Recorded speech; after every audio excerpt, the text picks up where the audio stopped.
तो बेटा आज का जो टॉपिक है वो है ह्यूमन हेल्थ एंड डिजीज़। और बेटा इसमें से हर साल कितने क्वेश्चन आते हैं, हम पिछले 5 साल का डेटा देखते हैं, फिर आप समझोगे कि इसकी कितनी ज़्यादा वेटेज है बेटा।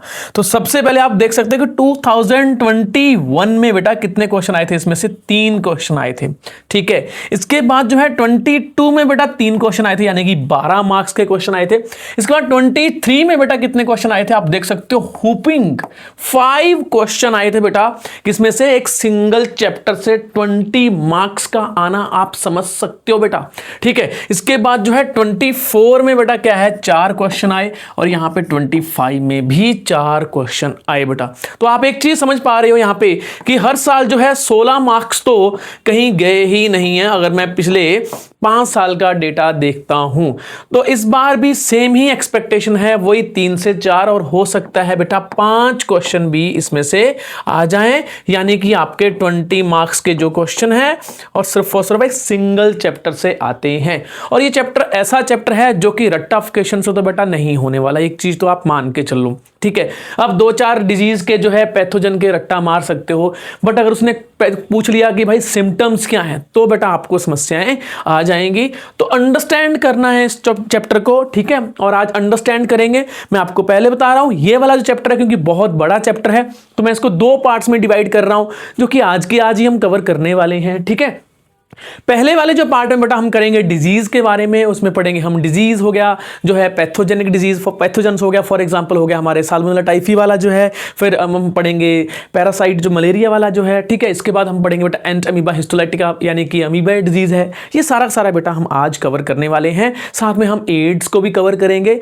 हम क्या कवर नहीं करेंगे फर्स्ट पार्ट में बेटा, हम इम्यूनिटी कवर नहीं करेंगे। इम्यूनिटी वाला जो पार्ट है हम सेकंड कवर करेंगे, सेकंड पार्ट में कवर करेंगे बेटा। ठीक है, तो सबसे पहले हम देखते हैं भाई जो है टाइप्स ऑफ डिजीज शुरू करते हैं, सीधा डायरेक्ट हम शुरू करते हैं टाइप्स ऑफ डिजीज। ऑल्दो इससे पहले भी कुछ एनसीईआरटी कुछ मेंशन करती है बेटा, बट क्योंकि क्रैश कोर्स है हम डायरेक्ट जो है पिन पॉइंट हम बात करेंगे। ठीक है, तो टाइप्स ऑफ डिजीज बेटा कितनी होती हैं, 2 टाइप की होती हैं। पहले नंबर पे होती है कंजेनाइटल डिजीज।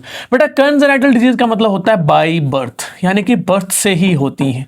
किससे होती है बेटा, बर्थ से ही होती है, यानी कि जन्म से ही होते हैं। इसको जन्मजात डिजीज भी बोल देते हैं। क्या बोल देते हैं बेटा, जन्मजात डिजीज भी इसको बोल देते हैं। तो ये वाली जो मोस्टली क्या होती हैं, जेनेटिक डिसऑर्डर्स होते हैं बेटा। क्या होते हैं, जेनेटिक डिसऑर्डर्स होते हैं। फॉर एग्जांपल हमने पढ़ा था ना, हीमोफीलिया हो गया, फिनाइलकीटोन्यूरिया हो गया, थैलेसीमिया हो गया, ठीक है, सिकल सेल एनीमिया हो गए, सारी डिजीज बेटा हमने मेंशन की थी। कौन से वाले चैप्टर में, principle of inheritance and variation वाले चैप्टर में मैंने कंप्लीट करवाया था।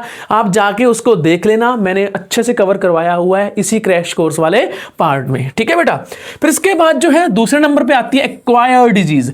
एक्वायर्ड का मतलब क्या होता है, यानी कि हम धरती पे आ गए हैं, हमारा जन्म हो गया है, इसके बाद जो होती है एक्वायर्ड, यानी कि उसके बहुत सारे फैक्टर्स होते हैं, एनवायरमेंटल से आते हैं बेटा, एनवायरमेंटल फैक्टर होते हैं इसके। ठीक है, एनवायरमेंटल फैक्टर से जो होने वाली जो डिजीज हैं वो क्या बोलते हैं बेटा, एक्वायर्ड डिजीज बोलते हैं। अब ये वाली भी 2 टाइप की होती हैं। कौन सी होती है, इन्फेक्शियस और नॉन इन्फेक्शियस। कौन सी होती है, नॉन इन्फेक्शियस बेटा। ठीक है, तो इन्फेक्शियस आपको पता ही है, बैक्टीरिया, फंजाई, प्रोटिस्टा, ठीक है, वायरस, इनसे होने वाली जितनी डिजीज हैं आज हम कवर करेंगे, जो एनसीईआरटी ने एग्जांपल दिए हैं। और नॉन इन्फेक्शियस में कौन सी आती है बेटा, जो लाइफस्टाइल से रिलेटेड आती है। लाइफस्टाइल से रिलेटेड मतलब फॉर एग्जांपल डायबिटीज हो गया। ठीक है, और कई केस में तो म्यूटाजन से भी आ जाती हैं। फॉर एग्जांपल कौन सी होती है, कैंसर और डायबिटीज। तो ये बेटा क्या होती है, नॉन कम्युनिकेबल डिजीज होती है। ठीक है, तो एनवायरमेंटल फैक्टर सारे एनवायरमेंटल फैक्टर ही हैं। इसमें देखो डायबिटीज जो है ऑब्वियसली अगर हमारा लाइफस्टाइल अच्छा नहीं है, अगर हम एक ही जगह बैठ के जो है चिप्स हो गया, कुरकुरे हो गया, और वो लाल नीली पीली कोल्ड ड्रिंक बैठ के बच्चे पीते रहते हैं, ठीक है, आराम से, तो ये वाली जो है डिजीज बेटा किससे आती है, इन सब के हमारी लाइफस्टाइल से आते हैं। कौन सी डिजीज, डायबिटीज। कैंसर भी ऑब्वियसली क्या बोलते हैं, फॉर एग्जाम्पल स्मोकिंग हो गया, और बहुत सारे जो है फूड है जिसकी वजह से कैंसर हो सकता है। तो ये एनवायरमेंटल आ गया, एक्वायर्ड आ गया। ठीक है, इन्फेक्शियस में क्या कौन कौन से आ जाते हैं, बैक्टीरिया हो गया, फंजाई हो गया, प्रोटिस्टा हो गया, वायरस हो गया। तो हम चलो भाई ये तो टाइप्स ऑफ डिजीज हैं। अब हम सबसे पहले देखते हैं किसके बारे में, कंजेनाइटल डिजीज के बारे में। ठीक है, थोड़ा सा एक इंट्रो ले लेते हैं, यानी कि बाय बर्थ वाला जो है कंजेनाइटल डिजीज, इसके बारे में थोड़ा सा हम क्या कर लेते हैं, एक ओवरव्यू ले लेते हैं बेटा, कौन कौन सी डिजीज हो सकती है। सबसे पहले क्या होते हैं, ये जेनेटिक डिसऑर्डर होते हैं। इस चीज का ध्यान रखना है आपको, क्या होते हैं, जेनेटिक डिसऑर्डर्स होते हैं। पहले नंबर पे इसमें कौन सी आ जाती है, for example caused by the bacteria. तो बैक्टीरिया डिजीज जो है यहाँ पे फॉर एग्जांपल एनसीईआरटी ने 2 मेंशन किए हैं। एनसीईआरटी ने टाइफाइड के बारे में मेंशन किया है और निमोनिया के बारे में भी मेंशन किया है, ठीक है। तो इसमें कौन सा हो गया, टाइफाइड हो गया, और कौन सा है, for example pneumonia caused by streptococcus pneumoniae, NCERT mention करती है। दूसरे नंबर बेटा क्या आता है, for example caused by the virus, ठीक है। तो वायरस में कौन सा है, रीनो वायरस मतलब क्या होता है, जो कॉमन फ्लू जो है, कॉमन कोल्ड है ना, वो सर्दियों के टाइम पे लग जाता है या फिर मौसम चेंज होते ही क्या हो जाता है, ये इन्फेक्ट करता है आपको, ठीक है। तो ये हो गया, HIV हो गया, ठीक है, मम्प्स वायरस हो गया। तो ये सारे के सारे क्या है, ये वायरस डिजीज है बेटा, ठीक है। और कौन से हो सकते हैं, फॉर एग्जांपल चिकनगुनिया हो गया, ठीक है बेटा, चिकनगुनिया हो गया। और साथ में कौन सा आ जाएगा, डेंगू। तो डेंगू वायरस सुना होगा आपने, डेंगू डिजीज है, ठीक है। तो ये सारी की सारी क्या होगी, वायरल डिजीज होगी। तीसरे नंबर पे बेटा कौन सा आता है, प्रोटिस्ट कौन से होते हैं, फॉर एग्जांपल जो है प्रोटोजोआंस यहाँ पे वो आ जाते हैं। कौन कौन से आ जाते हैं, एनसीईआरटी मेंशन करती है इसमें, अमीबा से होने वाली डिसेंट्री हम पढ़ेंगे, आज कवर करेंगे, ठीक है। साथ में कौन सी आ जाती है बेटा, मलेरिया आ जाती है। ऐसे करके ये वाली क्या डिजीज है बेटा, ये क्या है, प्रोटिस्टा से होने वाली डिजीज है। फोर्थ नंबर पे आता है बेटा, फोर्थ नंबर पे डिजीज आ जाती है हेलमिंथीज डिजीज। हेलमिंथीज कौन सी होती है, हेलमिंथीज डिजीज कौन सी बेटा, फॉर एग्जांपल जो है हमारी एस्केलमिंथीज से होने वाली एस्केरियसिस है ना, ठीक है। और एलिफेंटियसिस,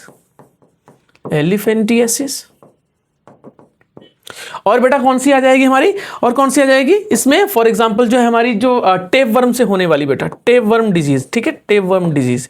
तो टेप वर्म से होने वाली कौन सी डिजीज, आप मेरे को नाम बता सकते हो, टेप वर्म कौन सा होता है, टीनिया सोलियम से होने वाली जो डिजीज है, जो कि पोर्क खाने से होती है बेटा, ठीक है। रॉ जो है या फिर जो अनकुक्ड जो है या फिर नॉट प्रॉपरली कुक्ड जो है पोर्क खाने से होती है, वो डिजीज का नाम क्या है, टेप वर्म से होने वाला, आप कमेंट सेक्शन में मेरे को बताओगे। तो इसमें ये 4 आ गई है। एक और आ जाती है फंजाई वाली, फंगल इन्फेक्शन हो जाता है, आपने देखो राउंड वर्म हो गया, ठीक है, सो राउंड वर्म बोल दिया मैंने, रिंग वर्म हो गया, ठीक है। इवन जो है स्कैल्प पे होने वाला इन्फेक्शन यानी कि डेंड्रफ भी बेटा क्या है, एक टाइप का फंगल इन्फेक्शन ही है, ठीक है। तो इसको हम देखते हैं आज रियल लाइफ में देखेंगे। ये वाले हो गए, देखो ये हमने कर लिए, बैक्टीरिया, वायरस हो गया, प्रोटोजोआ हो गया, फंजाई हो गया और हेलमिंथीज हो गया, इसके हमने नाम भी देख लिए। तो सबसे पहले हम देखते हैं बैक्टीरिया से होने वाली डिजीज। बैक्टीरिया से होने वाली डिजीज बेटा पहले कौन सी है, टाइफाइड। सबसे पहले नंबर पे कौन सी बेटा, टाइफाइड। कौन करता है इसको, मैं आपको बता देता हूं, साल्मोनेला टाइफीम्यूरियम। तो ये बेटा क्या है, ये एक टाइप का ग्राम नेगेटिव बैक्टीरिया है, जो कि जो फूड होता है ना, गंदा फूड होता है, मोस्टली जो स्ट्रीट फूड होता है, जो स्ट्रीट फूड सही से हैंडल नहीं होता ना बेटा, और कई केस में तो जो है शादी ब्याह में जो क्या बोलते हैं, कई केस में जो लंगर लगे होते हैं, जो अच्छे से क्या बोलते हैं प्रॉपरली नहीं बनाते हैं, हम जाते तो हैं उसमें लंगर में भर भर के, तो आपने देखा होगा कुछ बंदों क्या हो जाते हैं, इन्फेक्शन हो जाते हैं, क्योंकि इम्यूनिटी इतनी स्ट्रांग नहीं होती है कि भंडारा लंगर हो गया, ठीक है, इसका खाना खा लें। तो कुछ ऐसी जगह पे होते हैं कि अगर प्रॉपर से अगर खाना हैंडल नहीं होता है, सही तरीके से हैंडल नहीं होता, तो आपको इन्फेक्शन होने के चांसेस होते हैं। और उसका मेजर कॉज कौन सा होता है, साल्मोनेला टाइफीम्यूरियम। तो अगली बार भंडारे की क्या बोलती है, पूरी खाने से पहले थोड़ा सोच लेना। ऑल्दो पूरी में तो चांसेस कम है, क्योंकि एक बार वो जो है 200 डिग्री सेल्सियस के अगर तेल में चला गया तो वहां पे कौन सा बैक्टीरिया बचेगा, बचता तो है नहीं। बट फिर भी इम्प्रॉपर हैंडलिंग, कौन सर्व कर रहा है, ठीक है, किस तरीके से सर्व कर रहा है, और जो है आसपास वहां पे यूटेंसिल्स यानी कि बर्तन है वो साफ है कि नहीं, तो इन चीजों से बेटा क्या हो सकता है, इन्फेक्शन हो सकता है। स्ट्रीट फूड हो गया, बहुत सारे रीजंस होते हैं, पानी से भी हो सकता है, वाटर है ना, मोस्टली आपने देखा होगा कई केस में क्या होता है, स्कूल की टंकी में जो है पानी कई बार खराब आ जाता है और पूरे के पूरे जो बच्चे पीते हैं उसको क्या हो जाते हैं, पूरे के पूरे इन्फेक्शन हो जाता है उनको। तो वो क्या होता है, मोस्टली साल्मोनेला टाइफी ही होता है, ठीक है। अब ये करता क्या है, ये जाएगा बेटा क्या बोलते हैं, स्टमक से होते हुए आपके बॉडी में जाएगा, कहां पे, इंटेस्टाइन में बेटा, वहां पे क्या करेगा, ये ग्रो करेगा, ठीक है। फिर वहां पे प्रॉपरली क्या बोलते हैं, ग्रो करने के बाद बेटा जाता है वो ब्लड में। ठीक, ब्लड में जाएगा बेटा। तो ये इसका क्या बोलते हैं, एक छोटा सा लाइफ साइकिल होता है। लाइफ साइकिल छोटा सा होता है, बट साल्मोनेला टाइफी से उभरने में, यानी कि इससे रिकवर होने में कई केस में तो 1 महीना, कई केस में तो एक्सट्रीम केस में 2 महीने भी लग जाते हैं। और कुछ तो ऐसा होता है ठीक हुआ नहीं और 15-20 दिन बाद फिर से इन्फेक्शन हो गया। तो साल्मोनेला टाइफी काफी जिद्दी बैक्टीरिया है बेटा, ठीक है, काफी जिद्दी बैक्टीरिया है, ग्राम नेगेटिव है, ठीक है। और जो है इसके कुछ हम सिम्टम्स देख लेते हैं, क्या सिम्टम्स हैं। सबसे पहले sustained high fever. Sustained high fever का मतलब क्या होता है, कंटिन्यूसली फीवर रहता है, उतरेगा नहीं। और कई केस में तो पैरास्टामोल हो गया या फिर मेडिसिन लेने से भी उतरता नहीं है, ये भी हमने देखा है। और टेम्परेचर बॉडी का कितना पहुंच जाता है, 39 से लेके 40 डिग्री सेल्सियस। अच्छा, मेरे को ये बताओगे, अगर 39 डिग्री सेल्सियस को डिग्री फारेनहाइट में अगर हम कन्वर्ट करेंगे तो उसकी वैल्यू कितनी होगी, कमेंट सेक्शन में बताओ, ठीक है। 40 डिग्री तक अगर बॉडी टेम्परेचर जाता है तो वो फारेनहाइट में कितना जाएगा, ये आपको कमेंट बॉक्स में बताना है। देखना है आपको भाई कितनी फिजिक्स आ रही है, आप पढ़ा है कि नहीं पढ़ा आपने। वीकनेस तो होगी ही, ऑब्वियस बात है। स्टमक पेन होगा, क्योंकि ऑब्वियसली स्टमक और स्टमक से होते हुए कहां जा रहा है, ये इंटेस्टाइन में जा रहा है। कॉन्स्टिपेशन है। कॉन्स्टिपेशन क्या है, इंटेस्टाइन जब क्या होती है, अनहेल्दी होती है, तो बेटा वो अपना काम करना प्रॉपरली बंद कर देती है, तो क्या हो जाएगा, कॉन्स्टिपेशन हो जाएगा। हेडेक होता है वीकनेस की वजह से, and loss of appetite. Appetite का मतलब क्या है बेटा, आपको भूख नहीं लगती है, are the some common symptom of the disease. कुछ डेंजरस वो भी आ जाते हैं, सिम्टम भी आ जाते हैं। तो एक्सट्रीम केस में ये देखने को मिलता है अपने को, इंटेस्टाइनल परफोरेशन। परफोरेशन का मतलब क्या होता है, इंटेस्टाइन के अंदर घाव हो जाते हैं, ठीक है, अंदर ही ब्लीडिंग शुरू हो जाती है। एंड डेथ में occur in the severe cases. Severe cases में तो बेटा डेथ भी हो जाती है। तो ये डेंजरस वो है, ऐसा हल्का जो है बीमारी नहीं है ये। अगर आपको थोड़े से भी सिम्टम अगर आते हैं आपको, तो इमीडिएटली क्या बोलते हैं, एक टेस्ट करवाओ। उस टेस्ट का नाम होता है विडाल टेस्ट। उसका नाम क्या होता है, विडाल टेस्ट। विडाल टेस्ट में बेटा जो होता है, इस बैक्टीरिया के O and H antigen check किए जाते हैं। अब इसके बारे में O एंड H एंटीजन क्या होते हैं सर, ये कैसे है, ये हम जो है कभी फिर बताएंगे, कभी अलग वीडियो में डिस्कस करेंगे। बट आपको इतना ध्यान रखना है, टाइफाइड के लिए कौन सा टेस्ट है, विडाल टेस्ट है। PYQs में बहुत बार आया है, तो ये हॉटस्पॉट वैल्यू आ गई हमारी, यहाँ पे इसको भूलना नहीं है। एक इसके टाइफाइड के पीछे एक बहुत ही अच्छी स्टोरी है, ठीक है। मतलब एक्चुअली स्टोरीज जितनी भी डिजीज है उसके पीछे बहुत सारी स्टोरीज हैं। तो इसके पीछे भी एक स्टोरी है कि जो मैरी मेलन नाम की क्या बोलते हैं, एक कुक थी। कुक मतलब जो खाना बनाती है ना, तो क्या ये जो है बड़े बड़े घरों में खाना बनाती थी। टाइम है मतलब वही 1900 से लेके 1907 तक बेटा उसने बहुत सारे घरों में खाना बनाया। अब ये क्या थी, इसको टाइफाइड मैरी भी बोलते हैं इसको। इस लेडी का नाम क्या था, मैरी मेलन का दूसरा नाम क्या था, टाइफाइड मैरी। अब ये जिस घर पे खाना बना रही थी जाके, जिस घर पे जाके खाना बना रही थी, अब इसको तो कुछ था नहीं, क्योंकि ये तो क्या थी, रिजर्वायर थी। रिजर्वायर क्या होता है कि इसके अंदर बैक्टीरिया था, बट इसको इन्फेक्ट नहीं कर पा रहा था क्योंकि इसका इम्यून सिस्टम बहुत स्ट्रांग था। बट काइंड ऑफ ये रिजर्वायर थी। रिजर्वायर का मतलब क्या है, जहां पे बैक्टीरिया मतलब स्टोर कर रखी है इसने काइंड ऑफ। तो ये बैक्टीरिया डिस्ट्रीब्यूटर थी। क्या थे, बैक्टीरिया डिस्ट्रीब्यूटर।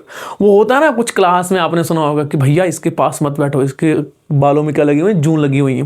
तो उनको क्या बोलते थे, जून डिस्ट्रीब्यूटर बोलते थे कि भैया उसको तो खुद हो नहीं रहा कुछ, बट जो उसके पास बैठ जाएगा एक बंदा, उसको क्या हो जाएगा, जून लग जाएगी उसके। तो काइंड ऑफ इसके साथ भी ऐसा ही था, इसको खुद तो कुछ हो नहीं रहा था। अब जिसके घर पे ये खाना बना रही थी, और वो खाना जब बना रही थी वहाँ पे, अमेरिका की बात है ये, ठीक है बेटा, यूएस की बात है। तो यूएस में जिस घर पे बड़े बड़े घरों में खाना बनाते वो सारे इन्फेक्ट हो जाते थे। लोगों ने सोचा कि भाई डेविल है ये, तो जिसके घर में खाना बनाएगी वो गया, ठीक है। तो उसको टाइफाइड हो जाता था। बाद में 1906-07 के अराउंड साइंटिस्ट को पता चला कि भैया इसके पीछे कोई डेविल नहीं है, इसमें क्या है, टाइफाइड है। टाइफाइड भरा पड़ा है इसके उसमें इंटेस्टाइन में। जैसे स्लाइवा ड्रॉपलेट या फिर कुछ ना कुछ किसी ना किसी वजह से बेटा क्या बोलते हैं, वो क्या फैला रही थी, जाने अनजाने, अनइंटेंशनली। उसको पता नहीं था कि मेरे में क्या बोलते हैं, टाइफाइड है, ठीक है, टाइफाइड बैक्टीरिया बैठा हुआ है। तो जाने अनजाने में क्या कर रही थी, वो फैला रही थी। फिर उसको एक और चीज बताता हूं, इंटरेस्टिंग बताता हूं। 1910 में 1910 में बेटा क्या किया, गवर्नमेंट में उसको पकड़ लिया भाई कि इसको पकड़ो, धरो इसको, और धर के बेटा एक आइलैंड में भेज दिया कि इस यहां से निकलने मत देना इसको, ठीक है। अब क्या बोलते हैं भाई, वो कुछ टाइम बाद निकल गई। वो कह रही थी कि अब मैं कुक नहीं करूंगी, पर सुधरती कहाँ है, खाना है, सुधरने का नहीं है। हम कह नहीं सकते ना, उसकी फ्रीडम थी, उसको भाई अपना घर भी चलाना था, उसको एक स्किल आती थी, खाना बनाना। एनी हाउ उसने फिर से किया, और 1910 से लेके 1910 से लेके 1915 तक बेटा फिर से क्या कर दिया उसने, बीमारी फैला दी। कुल मिला के उसने 52 जो है बेटा केसेस थे, 52 बंदों को क्या किया उसने, टाइफाइड फैला दिया, और उसमें से 3 की डेथ हो गई। तो ये काइंड ऑफ जो है so called unintentionally death distributor थी, ठीक है। फिर उसके बाद 1915 में उसको पकड़ के कैच करके उसको परमानेंटली आइलैंड पे भेज दिया, बोल दिया कि इससे यहाँ बाहर तो नहीं आएगी, तेरे पास खाना पीना अपने पास पहुँचता रहेगा, ठीक है। तो ये टाइफाइड की स्टोरी है बेटा, साल्मोनेला टाइफी की। तो स्ट्रीट फूड हो गया, हम बड़े चाव से खाते हैं, बड़े शौक से खाते हैं, ठीक है। अगर आपको इन चीज़ों का शौक है बेटा तो ध्यान से थोड़ा सा, ठीक है, गड़बड़ मत कर लेना। एक बार इस टाइम पे इतना क्रूशियल टाइम है, लास्ट के टाइम पे तो बच्चे बहुत बीमार होते हैं, नीट के जो बच्चे होते हैं, ठीक है। थोड़ा स्ट्रेस हो जाता है, स्ट्रेस की वजह से क्या है, जो हमारा इम्यून सिस्टम है वो वीक हो जाता है, तो उस टाइम इन्फेक्शन होने के चांसेस होते हैं। तो आप अपना ध्यान रखिए, एग्जाम बहुत नज़दीक है, ठीक है। बेस्ट विशेज़ आपको हेल्थ के लिए। आज चैप्टर ही हमारा हेल्थ वाला है। दूसरे नंबर पे आता है बेटा निमोनिया। निमो का मतलब यहाँ पे क्या है बेटा, किसकी बात कर रहे हैं, लंग्स से रिलेटेड है। लंग्स में क्या होता है बेटा, ऑब्वियसली ऐसा नहीं है कि फेफड़ों में क्या बोलते हैं हर जगह पे इंफेक्शन होगा, नहीं बेटा। यहां पे जो बात कर रहा है वो एंड की बात कर रहा है। यहां पे किसकी बात कर रहा है वो, एंड क्या होता है बेटा, देखो एंड में क्या होता है बेटा, ऐसे करके ब्रोंकियोल्स हो गए और एंड में एयर सेक्स होते हैं, उनको हम क्या बोलते हैं, एयर सेक्स बोलते हैं। क्या होता है एयर सेक्स, और कुछ नहीं होता, ये एल्वियोलाई होते हैं। क्या होते हैं, एल्वियोलाई। क्या होते हैं बेटा, एल्वियोलाई, ठीक है। ये बेटा एल्वियोलाई होते हैं जो कि क्या हो जाते हैं, भर जाते हैं। किससे भर जाते हैं बेटा, फ्लूइड से भर जाते हैं। यूजुअली क्या होते हैं, गैस फिल्ड होते हैं, ऑब्वियसली गैसेस एक्सचेंज के लिए होता है, ठीक है। गैस आएगी यानी कि ऑक्सीजन आएगी, ऑक्सीजन की डिस्ट्रीब्यूशन के लिए होगा, और कार्बन डाइऑक्साइड जो है यहाँ से रिलीज के लिए होगा। बट सोचो कि यहाँ पे क्या भर गया बेटा, पानी भर गया, फ्लूइड भर गया, ठीक है, फ्लूइड भर गया, तो गैसेस एक्सचेंज क्या हो जाएगा बेटा, एकदम से ब्लॉक हो जाएगा। इस केस में रेस्पिरेटरी डिसऑर्डर होते हैं और कई केस में तो डेथ भी होती है। निमोनिया का जो केस होता है बेटा वो क्या होता है, इमरजेंसी केस ही होता है, इमरजेंसी केस ही माना जाता है इसको। इमीडिएटली क्या होता है, जो है पर्सन को हॉस्पिटल में एडमिट करवाना पड़ता है, ठीक है, इंटेंसिव केयर में भेजना पड़ता है बेटा। जो एल्वियोलाई पूरा पानी से भर जाएंगे तो डेथ होने के चांसेस पूरे हैं, ठीक है। अब इसके पीछे जो है कौन कौन से जो है बैक्टीरिया हैं वो हम देख लेते हैं।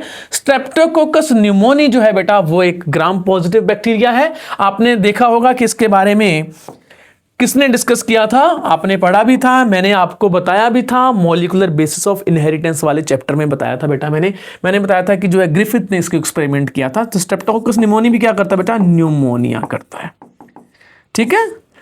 फिर उसके बाद है हीमोफिलस इन्फ्लुएंजी, तो ये भी बेटा क्या करता है, यहाँ पे ये जो है निमोनिया ही करता है। एनसीईआरटी इसको मेंशन करती है, तो आप देख सकते हो यहाँ पे इससे HIND2 मिला था बेटा, HIND2 का मतलब क्या है, हीमोफिलस इन्फ्लुएंजाई RD स्ट्रेन टाइप 2। तो ऐसा था ना HIND2, याद करो मैंने बायोटेक वाले आपको चैप्टर में करवाया था, मैं जानबूझ के लिंक करवा रहा हूं सो दैट कि आपको वो भी रिवीजन हो जाए और ये भी आपकी रिवीजन हो जाए, ठीक है, दोनों को आप कनेक्ट कर पाओ।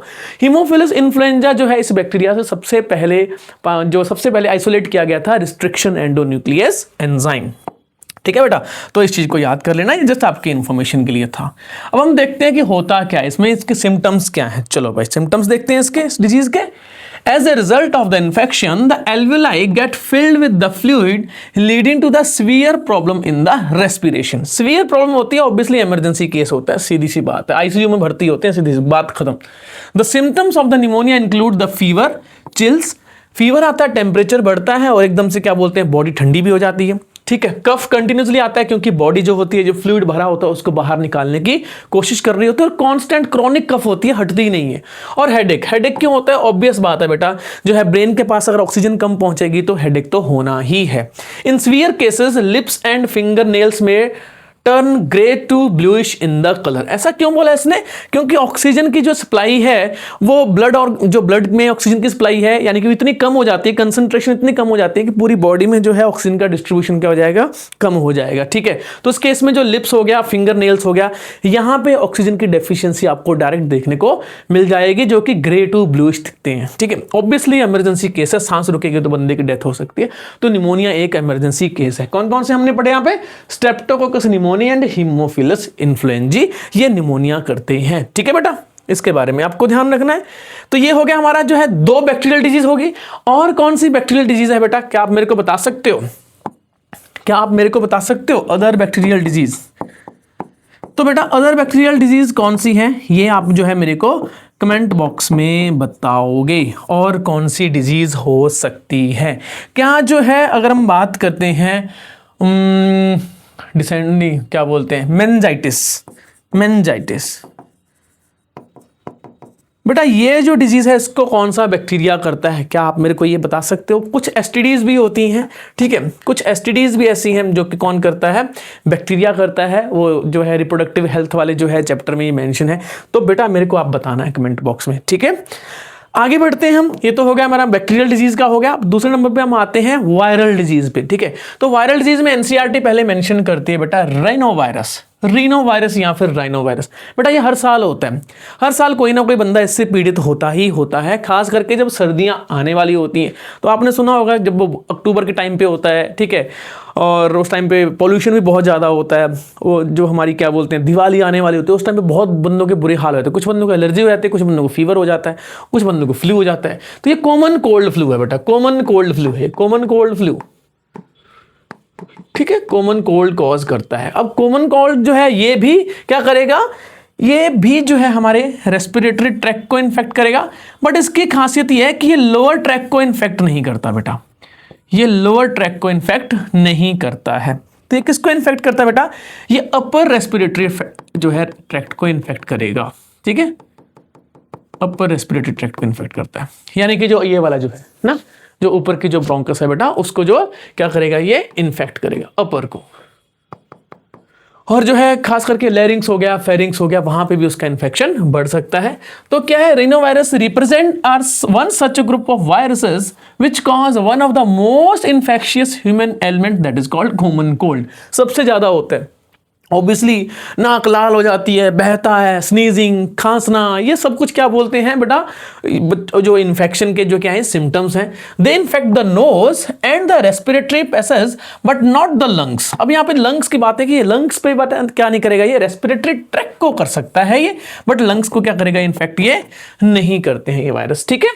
The common cold is characterised by the nasal congestion. Nasal congestion क्या होता है, यानी कि नाक बंद हो जाती है। वैसे तो मोस्टली 50% जो बंदे ऐसे हैं, 50 क्या 90% बंदे ऐसे हैं, एक नाकबंदी रहती है कि सर इधर सोते हैं ये बंद हो जाती है, इधर सोते हैं तो ये बंद हो जाती है, ऊपर रहते हैं तो क्या बोलते हैं सर दोनों बंद हो जाती हैं, ऐसे करते हैं तो सब कुछ क्या बोलते हैं सर अंदर चला जाता है, ठीक है, मटेरियल।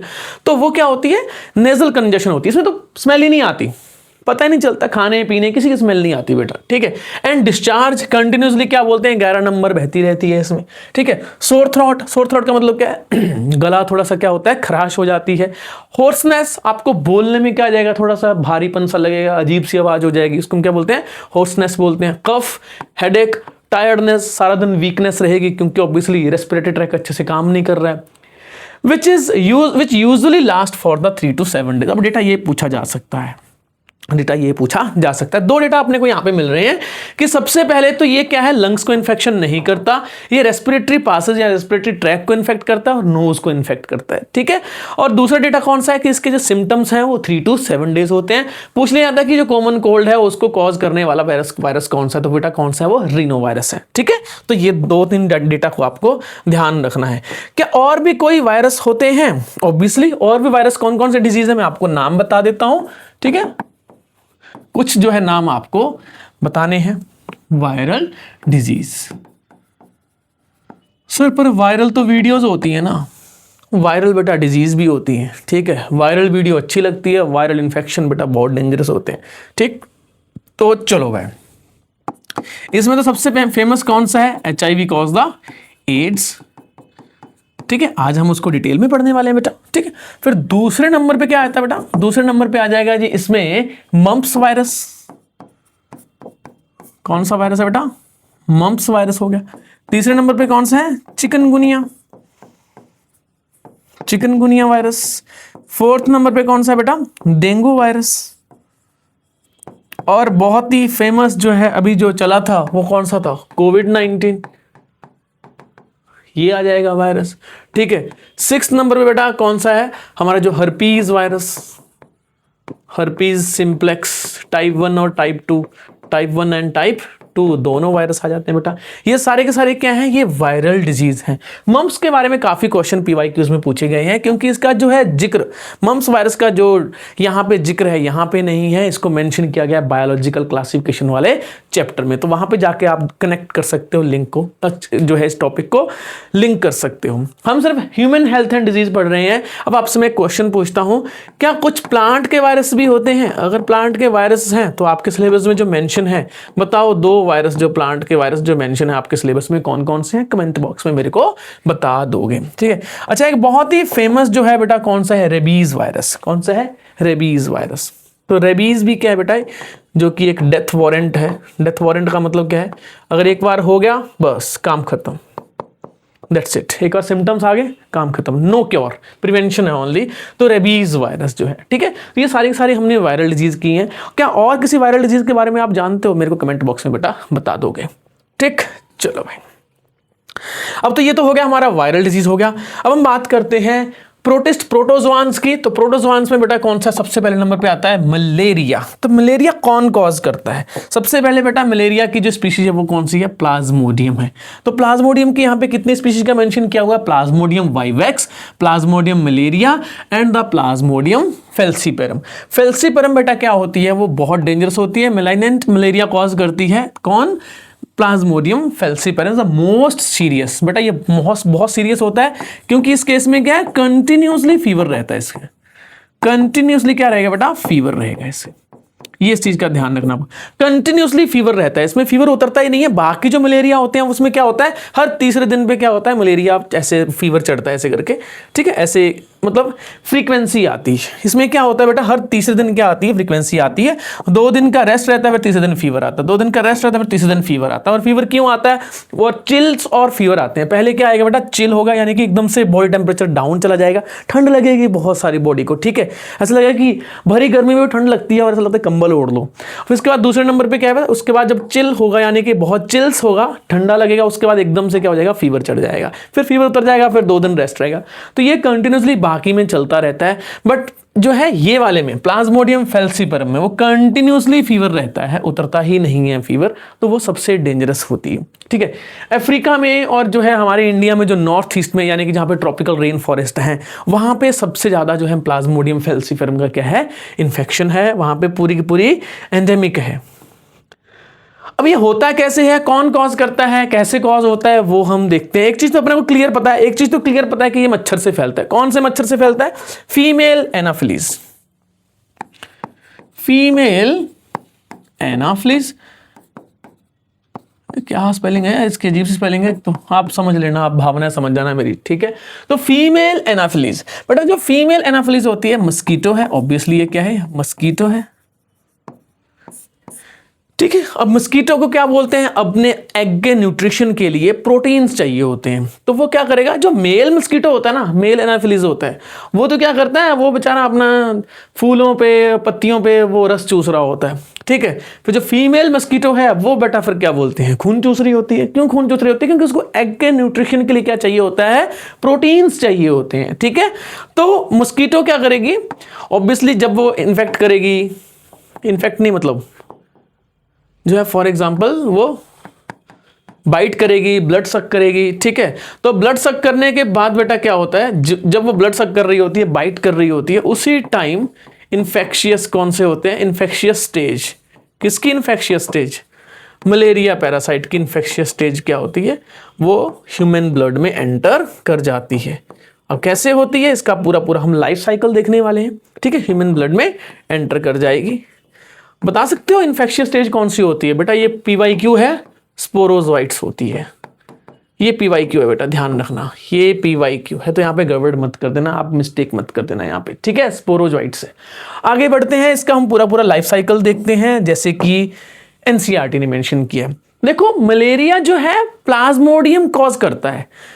फैलाता कौन है उसको? वेक्टर कौन है उसका? Female Anopheles. फीमेल एनाफिलीज जो है इन्फेक्शियस एजेंट नहीं है। इन्फेक्शियस एजेंट कौन सा है? Plasmodium falciparum for example, Plasmodium है, ठीक है। जो फिर मच्छर है, जो ये क्या है? ये बेटा क्या है? ये वेक्टर है, यानी कि एक जगह दूसरी जगह पे फैला रहा है, ठीक है। कैसे काम होता है, कैसे करता है ये काम हम देखते हैं। फॉर एग्जाम्पल जो है सबसे पहले मच्छर ने काट लिया, मच्छर या मछली, मछली ठीक है ना, मछली है ना, फीमेल है, ठीक है। When the mosquito bites another human, sporozoites are injected with the bite, sporozoites. अब यहाँ पे स्पोरोजॉइट्स बेटा क्या कर जाएंगे, बॉडी के अंदर एंटर कर जाएंगे। अब क्या करते हैं, 30 मिनट तक ब्लड के अंदर रहते हैं, यूजुअली 30 मिनट के अंदर ही कहां पहुंच जाते हैं, लिवर सेल्स के अंदर पहुंच जाते हैं। कहां पहुंच जाएंगे, लिवर सेल्स के अंदर पहुंच जाएंगे। ये जो है मैक्सिमम टाइम क्या होता है जो ब्लड के अंदर होता है उसका कितना होता है, 30 मिनट। यानी कि यहां काट ले 30 मिनट के अंदर कहां पहुंच जाएंगे बेटा, वो लिवर के अंदर पहुंच जाएंगे, ठीक है। क्यों, अगर उससे ज्यादा इन्होंने टाइम लगाया तो इम्यून सिस्टम हमारी बॉडी का एक्टिवेट हो जाता है और उसको फिल्टर कर सकता है, उसको डिटेक्ट कर सकता है। तो वो इम्यून सिस्टम के एक्टिवेट होने से पहले पहले ही सेल्स के अंदर चले जाते हैं। कौन से सेल्स के अंदर चले जाएंगे बेटा, वो चले जाएंगे हिपेटोसाइट्स के अंदर, यानी कि लिवर सेल्स के अंदर, ठीक है। कहां चले जाते हैं, लिवर सेल्स के अंदर चले जाते हैं, ठीक है। चलेगा भाई लिवर सेल्स के अंदर, लो भाई, ठीक, ये हो गया। अब वहां पे क्या करेंगे, ये करेंगे एसेक्सुअली ग्रो। अब क्वेश्चन ये आया हुआ है बेटा कि जो लिवर सेल्स के अंदर सबसे पहले कहां ग्रो करते हैं, लिवर सेल्स के अंदर, सबसे पहले लिवर सेल के अंदर जाएंगे, लिवर सेल्स के अंदर ग्रो करते हैं बेटा सबसे पहले, ठीक है। और वहां पे एसेक्सुअली यहां क्या करेंगे, मल्टीप्लाई होते जाएंगे। The parasite is reproduce asexually in the liver cell, bursting the cell and releasing into the blood. अब क्या हो जाएगी, इससे क्या हो जाएगी, जो सेल है ये क्या हो जाएगी बेटा, बस्ट हो जाएगी, बस्ट, रप्चर हो जाएगी, ठीक है, रप्चर हो जाएगी। कौन सी, लिवर सेल। और ये जो भर भर के ये जो थे क्या थे, ये बेटा जो पैरासाइट थे, ये पर्टिकुलर स्टेज होती है, स्टेज का नाम आपकी एनसीईआरटी मेंशन नहीं करती है, ठीक है, आपको करना भी नहीं है, ठीक है। ये थोड़े से स्पोरोजॉइट से डिफरेंट होते हैं बट आपके सिलेबस में मेंशन नहीं है। अब बस इतना ध्यान रखना है कि जो पैरासाइट है पहले सेक्सुअली ग्रो करता है, सेल बस्ट करती है, अब किसके अंदर एंटर कर जाएगा, यहां से जब ब्लड के अंदर रिलीज होगा अब ये एंटर कर जाएगा आरबीसी के अंदर। किसके अंदर एंटर कर जाएगा, आरबीसी के अंदर, रेड ब्लड सेल के अंदर। देखा जाए तो ये सेल्स के अंदर ही घूम रहा है, ये ब्लड में आ ही नहीं रहा, ये जैसे ब्लड में आएगा फिर सेल के अंदर घुस गया। इसी वजह से इम्यून सिस्टम इसको डिटेक्ट नहीं कर पाता, तो इम्यून सिस्टम को इवेड कर रहा है, इवेजन कर रहा है काइंड ऑफ, ये है ना। तो यहाँ पे ये काम कर रहा है। अब ये किसके अंदर चला जाएगा, मल्टीप्लाई करेगा, यहाँ पे किसके अंदर बेटा, ये करेगा आरबीसी के अंदर मल्टीप्लाई ना। काटने के बाद पहले लिवर सेल के अंदर पहुंचा, वहां पे मल्टीप्लाई किया, सेल बस्ट की, फिर अब क्या पहुंचा, आरबीसी के अंदर पहुंचा, फिर से यहाँ पे मल्टीप्लाई करेगा और सेल को बस्ट कर देगा। सेल को क्या कर देगा बेटा, बस्ट कर देगा। अब जैसे ही आरबीसी जो बस्ट होगी, जैसे ही आरबीसी बस्ट होगी बेटा, तो ये ना एक करेक्टरिस्टिक एक जो है कंपाउंड रिलीज करेगी, सेल क्या हो जाएगी, ये बस्ट हो जाएगी। तो यहां लिख लो, सेल हो जाएगी ये बस्ट। अब ये कुछ कुछ रिलीज करेगी, किसको रिलीज, एक स्पेशल कंपाउंड को रिलीज करेगी, पीवाईक्यू है बेटा, ये पीवाईक्यू है, उसका नाम होता है हीमोजॉइन। क्या नाम होता है, हीमोजॉइन। और साथ में ऑब्वियसली पैरासाइट भी रिलीज होंगे। ये पैरासाइट क्या करेंगे, फिर से और आरबीसी को इन्फेक्ट करेंगे, यानी कि आरबीसी क्या है, यहाँ पे कंटिन्यूसली जो होती रहेगी, क्या होती रहेगी, ये जो है बस्ट होती रहेगी। ये सेल के अंदर जाएंगे, दूसरे सेल के अंदर जाएंगे, वहां फिर से मल्टीप्लाई करेंगे, फिर से बस्ट करेंगे। तो ऐसे क्या होता है, एक साइकिल चलता है पूरा पूरा, यानी कि पहले एक जगह मल्टीप्लाई करेंगे, फिर से आरबीसी के अंदर जाएंगे, मल्टीप्लाई करेंगे, सेल को बस्ट करेंगे, ब्लड के अंदर आ जाएंगे, फिर से और आरबीसी के अंदर चले जाएंगे, वहां पे फिर मल्टीप्लाई करेंगे, फिर से क्या करेंगे, बस्ट करेंगे। और जब वो बस्ट कर रहे होते हैं उसी टाइम क्या रिलीज हो रहा था बेटा, हीमोजॉइन रिलीज होता है। हीमोजॉइन जो है वो क्या है, एक्चुअल में हीमोग्लोबिन का एक ब्रेक प्रोडक्ट है, ब्रोकन प्रोडक्ट है हीमोग्लोबिन का, जहां तक मेरे को याद है, ठीक है। हीमोग्लोबिन का ब्रोकन प्रोडक्ट कौन सा है, हीमोजॉइन है। हीमोजॉइन बेटा हमारी बॉडी के लिए टॉक्सिक होता है, उसकी वजह से ही क्या आते हैं, चिल्स और फीवर आते हैं। तो चिल्स और फीवर कौन कॉज करता है, हीमोजॉइन करता है, पीवाईक्यू है, इस चीज का ध्यान रखना है। हॉटस्पॉट आ गया हमारा ये, देखो ऐसे करके कंटिन्यूसली साइकिल चलता रहेगा, कंटिन्यूस साइकिल चलता रहेगा, ये कंटिन्यूसली साइकिल चलता रहेगा। जब तक अगर ट्रीटमेंट नहीं हुआ तो ये साइकिल एंडलेस चलता रहता है, ठीक है। यानी कि बंदे की फिर इवेंचुअली क्या हो जाती है, डेथ ही हो जाती है। आरबीसी रप्चर होती रहेंगे तो क्या हो जाएगी, डेथ हो जाएगी, ठीक है बेटा। तो कुछ जो होते हैं, अब ये साइकिल चलता रहेगा, उसमें से जो कुछ पैरासाइट्स होते हैं बेटा वो क्या बना लेते हैं, गेमेटोसाइट्स बना लेते हैं, फीमेल गेमेट और मेल गेमेट। ये होती है सेक्सुअल स्टेज, ठीक है। सेक्सुअल स्टेज में क्या होता है बेटा, गेमेटोसाइट क्या होते हैं, प्रोड्यूस होते हैं, develop in the red blood cell. कुछ जो होते हैं, देखो बाकी सारा सर्कल चलता रहता है, इसमें से जो कुछ पैरासाइट हैं वो गैमेट बना लेते हैं, मेल गैमेट बना लेंगे और फीमेल गैमेट बना लेंगे। ये कहां पे हो रहा है, ये भी आरबीसी के अंदर हो रहा है, ध्यान रखना। ये भी क्वेश्चन पूछा गया बेटा, पीवाईक्यू में पूछा गया कि जो सेक्सुअल स्टेज होती है कौन से वाली, गैमेट प्रोडक्शन, गैमेटोसाइट जो होता है प्रोडक्शन होता है वो कहाँ पे होता है, वो ह्यूमन आरबीसी के अंदर ही होता है।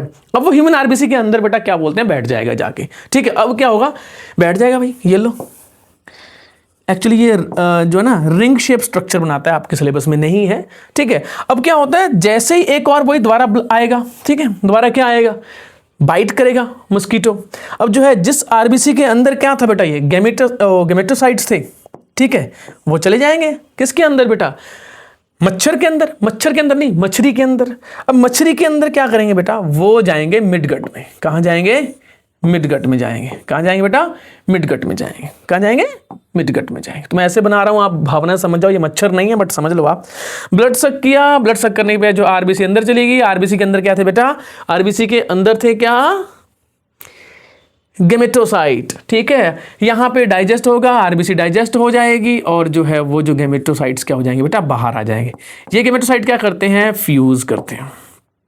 ये क्या करेंगे, फ्यूज करेंगे और जाइगोट बनाएंगे। क्या बनाएंगे, जाइगोट बनाएंगे। फिर जाइगोट जो है एक स्पेशल टाइप की स्टेज बनाएगा, ठीक है, स्पेशल टाइप की स्टेज बनाएगा। वो क्या करेगी, ये सारा सारा ये कहाँ पे जाइगोट कहाँ बन रहा है, मिडगट के अंदर बन रहा है।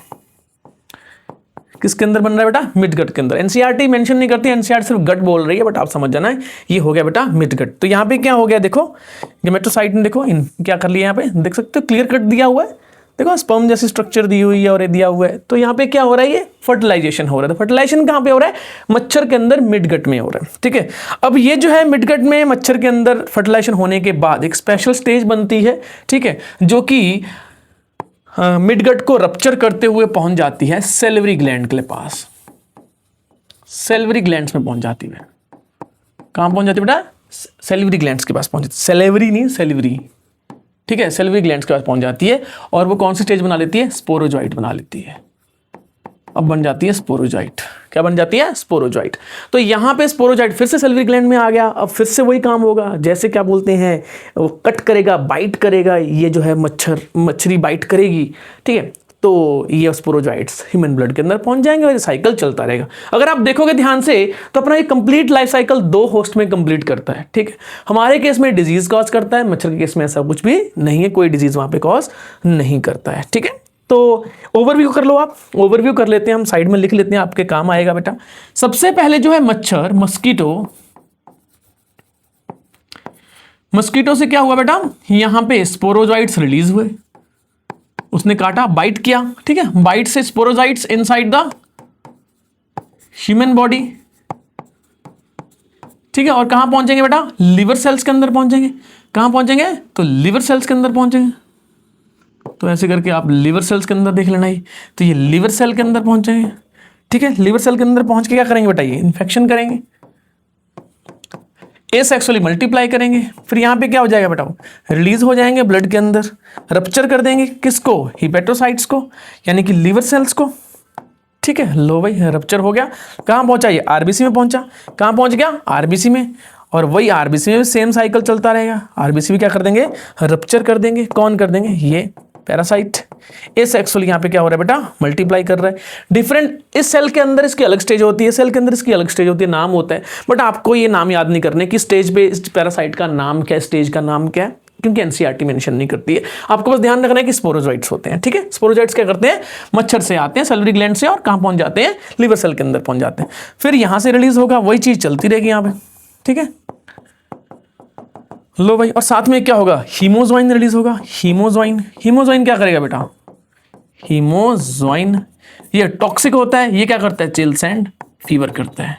यही है मेन जो है कल्प्रिट, जो है चिल्स एंड फीवर कौन करता है, हीमोजोइन। हीमोग्लोबिन ब्रेक डाउन हो रहा है, आरबीसी ब्रेक डाउन हो रही है, तो सीवियर केस है जिससे एनीमिया भी होता है। एनीमिया तो होगा ही, आरबीसी रप्चर हो रही है ना।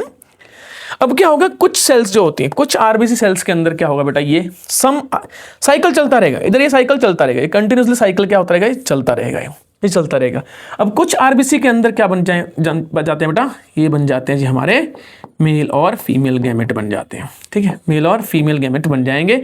अब जो है फिर से जो मस्कीटो आएगी कोई, इसको क्या करेगी, यहाँ पे ब्लड सक करेगी, तो ये उसके गट के अंदर पहुंच जाएंगे। गट के अंदर क्या होंगे, ये दोनों के दोनों क्या होंगे, वही गट के अंदर जो है मेल प्लस जो है फीमेल क्या हो जाएंगे बेटा, ये बनाएंगे जाइगोट।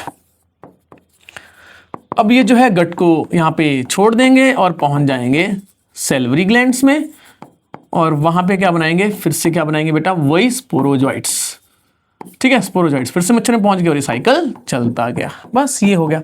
आप देखोगे क्या बोलते हैं, दो ऑर्गेनिज्म ऐसे हैं, दो ऑर्गेनिज्म यानी कि ह्यूमन और जो है मच्छर, उसके अंदर ये कंटिन्यूसली चलता रहता है साइकिल। अब मैं आपसे एक क्वेश्चन पूछता हूं, मलेरिया को ट्रीट करने वाली ड्रग का नाम क्या है? वो किसी ना किसी प्लांट की बार्क से तो मिलती है। कौन सा प्लांट है, क्या नाम है ड्रग का, ये मेरे को कमेंट बॉक्स में बताओगे। देखते हैं आपको छोटे छोटे मैं काम देता रहता हूँ, होमवर्क देता रहता हूँ, तो जाके आप एनसीईआरटी देखो बेटा, जाके आप एनसीईआरटी देखो। ठीक है, तो ये आपको करते रहना है। ये हो गया भाई हमारा। इसके बाद जो है, अच्छा एक चीज है, मलेरिया को कंट्रोल करने के लिए क्या करना पड़ेगा, आसपास के पॉन्ड है वहां पे ऑयल लगा दो, ऑयल छिड़को थोड़ा, तो क्या है, ऑयल ऊपर एक लेयर बना देगा, मच्छर वहां पे बैठ ही नहीं पाएगा। ठीक है, ये भी हमने देखा था। कूलर वगैरह में जो है उसका पानी बदलते रहो, ये एनसीईआरटी मेंशन करती है। और एक वो है, एक क्या नाम है अपने, गैम्बूसिया नाम की एक फिश है, गैम्बूसिया नाम की एक फिश है बेटा। वो क्या करती है, मच्छर के लार्वा को खाती है, तो वो भी काम आती है मच्छर को कंट्रोल करने में। ठीक है, इसके बाद बेटा क्या है, पैरासाइट जो दूसरा कौन सा है, यानी कि प्रोटोजोआ दूसरा कौन सा है बेटा, वो है अमीबा। क्या है बेटा, अमीबा। अमीबा में यहां पे कौन सी स्पीशीज का नाम दिया है, एंट अमीबा हिस्टोलाइटिका।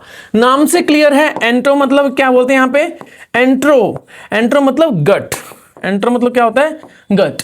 हिस्टोलाइटिका मतलब क्या होता है, हिस्टो का मतलब है टिश्यू, लाइटिका मतलब क्या है, ब्रेक डाउन। तो एक चीज तो क्लियर है, टिश्यू को ब्रेक डाउन करता है ये गट के टिश्यू को। ठीक है, तो उससे क्या होता है बेटा, ब्लड हो गया, म्यूकस हो गया, वो जो है बॉडी से बाहर निकलना शुरू हो जाता है, यानी कि ब्लडी डायरिया जिसको बोलते हैं। और उस ब्लडी डायरिया का नाम होता है अमीबिक डिसेंट्री। क्या नाम होता है, अमीबिक डिसेंट्री। डिसेंट्री तो जस्ट एक सिम्टम है, डिजीज का नाम क्या है, डिजीज का नाम यहाँ पे मतलब नाम है डिजीज का, डिसेंट्री तो एक सिम्टम है, डिजीज का नाम है amoebic dysentery. In general dysentery एक सिम्टम होता है, अमीबिक डिसेंट्री डिजीज का नाम है। यहाँ पे symptom of this disease include constipation, abdominal pain, obviously abdominal pain बहुत तेज होगा, किसकी वजह से, इसी की वजह से होगा, एंड क्रैम्प्स, बहुत तेज क्रैम्प आते हैं, stools with the excess mucus and blood clots, ये इसका करेक्टरिस्टिक फीचर है बेटा। यानी कि स्टूल्स तो आ रहे हैं, यानी कि फीकल मैटर में जो है मतलब ऑब्वियसली म्यूकस तो बहुत सारा डायरिया में आता है, बट इसकी खासियत है कि ब्लड क्लॉट भी आते हैं। इसका मतलब कि इंटेस्टाइन अंदर से क्या हो रही है, छिल रही है, डाइजेस्ट हो रही है, खतरनाक तरीके से यहाँ पे रप्चर हो रही है। अब इसका जो है वो कौन है, वेक्टर कौन है, वेक्टर बेटा है इसका house fly, act as a mechanical carrier and serve to transit the parasite from the faeces of the infected person to food and food products, thereby contaminating them. तो बेटा इसका मतलब क्या है, ये जो है अगर मान के चलो कि अगर जो है वॉशरूम जाने के बाद अच्छे से हाथ नहीं धोए, ठीक है, तो बेटा उस टाइम पे ये क्या करता है, इन्फेक्शन फैला देता है, हेल्दी पर्सन तक पहुंच जाता है। ठीक है, तो मोस्टली जो ऐसी किचन होती हैं जो प्रॉपरली हाइजीन तरीके से नहीं रखी होती हैं, पर्सन हाइजीन नहीं होता वहाँ पे, तो यहाँ ये इन्फेक्शन वहाँ होता है। Drinking water and the food contaminated by the faecal matter are main source of the infection for amoebic dysentery. तो ये हो गया। ऑब्वियसली यहाँ पे देख सकते हो रप्चर कर देगा इसको, ठीक है, रप्चर कर देगा इसको, और जो है इसके साथ क्या आ जाएगा, म्यूकस और ब्लड आना शुरू हो जाएगा। स्टूल के साथ म्यूकस और ब्लड आना शुरू हो जाएगा, म्यूकस एंड ब्लड। डेंजरस है बेटा, बहुत डेंजरस है। इस केस में क्या होता है, आपने एक जो है ड्रग सुनी होगी, एंटीबायोटिक सुनी होगी, टिनिडाजोल ऐसे करके, टिनिडाजोल वो ड्रग दी जाती है। ठीक है, तो आपने खाया होगा ना नॉर्फ्लॉक्स TZ, ऐसे करके कभी ना कोई आपने जो है पेट दर्द होने पे, पेट में इन्फेक्शन होने पे बाहर से कुछ छोले भटूरे खा के आ गए, गोलगप्पे ठूस के आ गए, तो होता क्या है, फिर आपके पेट में इन्फेक्शन हो जाता है, क्रैम्प हो जाते हैं, बुरे हाल हो जाते हैं। तो फिर डॉक्टर क्या करता है, आपको नॉर्फ्लॉक्स TZ को क्या करता है, वो प्रिस्क्राइब करता है। ध्यान रखना, मैं यहाँ पे ट्रीटमेंट नहीं बता रहा हूँ आपको, ये मत सोचना कि सर आप ट्रीटमेंट बता रहे हो। बेटा आपको बिना जो है प्रिस्क्रिप्शन के आपको नहीं लेनी है, डॉक्टर से बात किए बिना ये नहीं लेनी है। नॉर्फ्लॉक्स TZ, यहाँ पे नॉर्फ्लॉक्स एंटीबायोटिक है जो बैक्टीरियल इन्फेक्शन से बचाती है, और TZ का मतलब क्या है, टिनिडाजोल है। तो ये जो है टिनिडाजोल किसके ऊपर काम करती है, अमीबा के ऊपर काम करती है, वो एंटी प्रोटोजोआन ड्रग होती है। ठीक है, तो ये वाला हो गया। ये हमने जो है कुछ प्रोटोजोआन जो है देख लिए, इन्फेक्शन देख लिए। इसके बाद हम पहुंचते हैं बेटा वर्म्स, हेलमिंथीज इन्फेक्शन पे। तो हेलमिंथीज इन्फेक्शन में कौन सा है? सबसे पहले एस्केरियासिस। तो कौन करेगा उसको? एस्केरिस करेगा। कौन करेगा? एस्केरिस। वो क्या होते हैं बेटा? राउंड वर्म होते हैं। क्या होते हैं? ये राउंड वर्म होते हैं। एस्केलमेंथिस है ना, एस्केलमेंथिस आपने पढ़ा होगा आपने, ठीक है, एनिमल किंगडम में पढ़ा होगा। तो ये राउंड वर्म होते हैं और ये कहाँ फैल जाएंगे? पूरे पूरे इंटेस्टाइन के अंदर फैल जाएंगे बेटा, पूरे पूरे इंटेस्टाइन के अंदर फैल जाएंगे और वहाँ पे जो टिश्यू के अंदर जो वो करेंगे, ठीक है, हुक कर लेंगे, वहाँ का न्यूट्रिशन अपटेक करना शुरू कर देंगे, ठीक है। और इतना जो है कई केस में तो इतना एक्सट्रीम जो है वो इन्फेक्शन हो जाता है, पूरी पूरी गट भर जाती है कीड़ों से, ठीक है। तो हम कहते हैं ना कि इसके तो पेट में कीड़े हैं। तो एक्चुअल में वो मोस्टली कौन से होते हैं बेटा? एस्केरियासिस के साइन है वो। सिम्टम्स क्या है वो हम देख लेते हैं। Symptoms of this disease include the internal bleeding. Obviously internal bleeding तो होनी है, हुक कर रखा है इंटेस्टाइन की जो एपिथेलियम को हुक कर रखा है, तो वहां पे क्या होती है? कंटिन्यूसली ब्लीडिंग होती रहती है। मस्कुलर पेन है, फिर उसके बाद फीवर, एनीमिया क्योंकि कंटिन्यूसली ब्लीडिंग रहती है, and blockage of the intestinal passage क्योंकि बहुत ज्यादा नंबर इनके बढ़ जाते हैं, बहुत तेजी से रिप्रोडक्शन करते हैं बेटा ये। The eggs of the parasite are excreted along with the fecus of infected person which contaminate the soil, water and plants। अब जो है फीकल मैटर, ये पुराने टाइम की बात है बेटा, बट कई केस में आज भी क्या करते हैं जो है पर्सन जो है प्रॉपरली हैंड वॉश नहीं करते हैं, तो हाथों में भी आ जाते हैं, नाखूनों में आ जाते हैं, फिर वो खाने को हैंडल करता है, ठीक है, फिर खानों में पहुंच जाता है वो। तो इसी वजह से लोग कहते हैं ना घर का खाना खा लो भाई, बाहर का खाना मत खाओ, क्योंकि आपको बाहर के खाने का पता नहीं है कि हाइजेनिक कंडीशन कैसी है कैसी नहीं है। वैसे भी एग्जाम का टाइम बहुत कम है, तो मैं आपको एक एडवाइस देता हूँ, स्ट्रॉन्ग एडवाइस देता हूँ एज ए मेडिकल स्टूडेंट। बेटा मेरे पास मेडिकल माइक्रोबायोलॉजी थी एमएससी में, ठीक है, मैंने साथ में इम्यूनोलॉजी भी पढ़ी थी। तो मैं आपको एक एडवाइस देता हूँ बेटा, बाहर का खाना इस जो है लास्ट के 1.5-2 महीने मत खाइए, बहुत क्रूशियल टाइम है आपका, ठीक है। कहीं ऐसा ना हो कि इन्फेक्शन हो गया 4-5 दिन पहले और आपकी 2 साल की मेहनत पे पानी फिर जाए। बहुत ध्यान रखो अपना, ठीक है बेटा। इसके बाद जो है अब जो है यहां तक तो पहुंच गया, कंटामिनेट सॉइल हो गया, वाटर हो गया, प्लांट्स तक तो पहुंच गया। ए healthy person acquire this infection through the contaminated water, vegetables, fruits and ETC। ऐसे करके बेटा क्या हो सकता है? इन्फेक्शन हो सकता है, डेंजरस डिजीज है, ध्यान रखना। और ये राउंड वर्म है, ये फ्लैट वर्म नहीं है, टिप वर्म नहीं है, ठीक है, तो कंफ्यूज मत हो जाना। इसमें से एक क्वेश्चन पूछता हूं एनिमल किंगडम से आपको, ठीक है, इसमें जो है मेल की लेंथ ज्यादा होती है या फीमेल की लेंथ ज्यादा होती है? ये एक छोटा सा क्वेश्चन है बेटा, ये आपको बताना है, आंसर देना है इसका, ठीक है। तो ये हो गया एस्केरिस। टेपवर्म यानी कि जो प्लेटीहेलमिंथेस जो है वो बेटा उसका एक एग्जांपल है। वो कौन सी डिजीज कॉज करता है ये बताओ आप। उससे पहले मैं आपको बताता हूं वुचेरेरिया, वुचेरेरिया बेनक्रॉफ्टी एंड वुचेरेरिया मलयाई। तो बेटा ये 2 यहां पे स्पीशीज बताई हुई हैं, ये PYQs में आई हुई है, यहां पे आपको मिस्टेक नहीं करनी है। ये क्या होते हैं बेटा? फाइलेरियल वर्म होते हैं, फाइलेरिया डिजीज करते हैं, फाइलेरियासिस करते हैं, और कई केस में उसको हम क्या बोलते हैं बेटा? एलिफेंटियासिस बोलते हैं। एलिफेंटियासिस क्यों बोलते हैं आप देख सकते हो, ये देखो पूरे पूरे लिम्फ नोड्स के अंदर है, लिम्फ नोड्स होते हैं ना, ऐसे करके लिम्फ नोड्स होते हैं, लिम्फेटिक वेसल्स होते हैं ना, तो लिम्फ नोड्स होते हैं ऐसे बीच बीच में, तो पूरी बॉडी में होते हैं, हमारे पूरी बॉडी में होते हैं। हम जो है इसको ब्लड सर्कुलेशन सिस्टम उसमें करेंगे, बॉडी एंड फ्लूइड्स वाले चैप्टर में करेंगे। तो यहाँ पे भर जाएंगे, ये छोटे छोटे होते हैं, यहाँ भर जाएंगे, स्वेल कर जाएंगे पूरे पूरे। लिम्फ नोड्स में इनको जगह मिल जाती है और मल्टीप्लाई करते हैं, वहाँ भर भर के मल्टीप्लाई करते हैं। तो आप देख सकते हो, ये देखो सूजन सी आ रखी है, देखो छोटे छोटे क्या आ रखे हैं यहाँ पे, नोड्यूल से बने हुए हैं, देख सकते हैं ना आप ये। तो ये क्या, ये लिम्फ नोड पूरे पूरे जो है भरे हुए हैं, किससे? वुचेरेरिया बेनक्राफ्टी से, ठीक है। तो ये लिम्फेटिक वेसल्स के अंदर भर जाते हैं, लिम्फेटिक नोड्स, लिम्फ नोड्स के अंदर भर जाते हैं। डेंजरस है भाई, बहुत डेंजरस डिजीज है। आप देख सकते हो हाथी जैसा क्या हो गया है? फीट हो गया, that's why it is called elephantiasis. Chronic infection है, यानी कि ऐसा नहीं कि एक दिन के अंदर डेवलप होगा, बहुत टाइम लगेगा, और ऐसा डेवलप होता है कि बाद में तो फिर इंसिजन, सर्जरी, एम्पुटेशन, बहुत कुछ करना पड़ता है।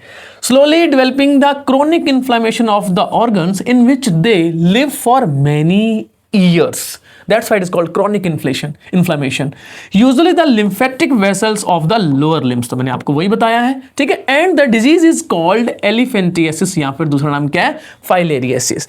तो बेटा इसके डिजीज का नाम है, कौन कॉज करता है उसको? वुचेरेरिया बेनक्राफ्टी। तो वुचेरेरिया बेनक्राफ्टी क्या है बेटा? क्या ये बैक्टीरिया है? नहीं। क्या ये प्रोटोजोआन्स है, यानी कि प्रोटिस्ट है? हाँ बेटा, yes. The genital organs are also often affected, resulting in a gross deformities.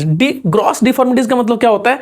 देखने में से आपको ना वो लगेगा कि यक सी फीलिंग आएगी, और कई केस में तो जैसे कि एनसीईआरटी ने इमेज दी हुई है, पूरा पूरा क्या बोलते हैं, एक जो है लेग जो है पूरी पूरी क्या हो चुकी है, एलिफेंट जैसी हो चुकी है, और जो है जेनाइटल ऑर्गन भी जो क्या होते हैं बेटा, इन्फेक्ट हो जाते हैं, अफेक्ट हो जाते हैं.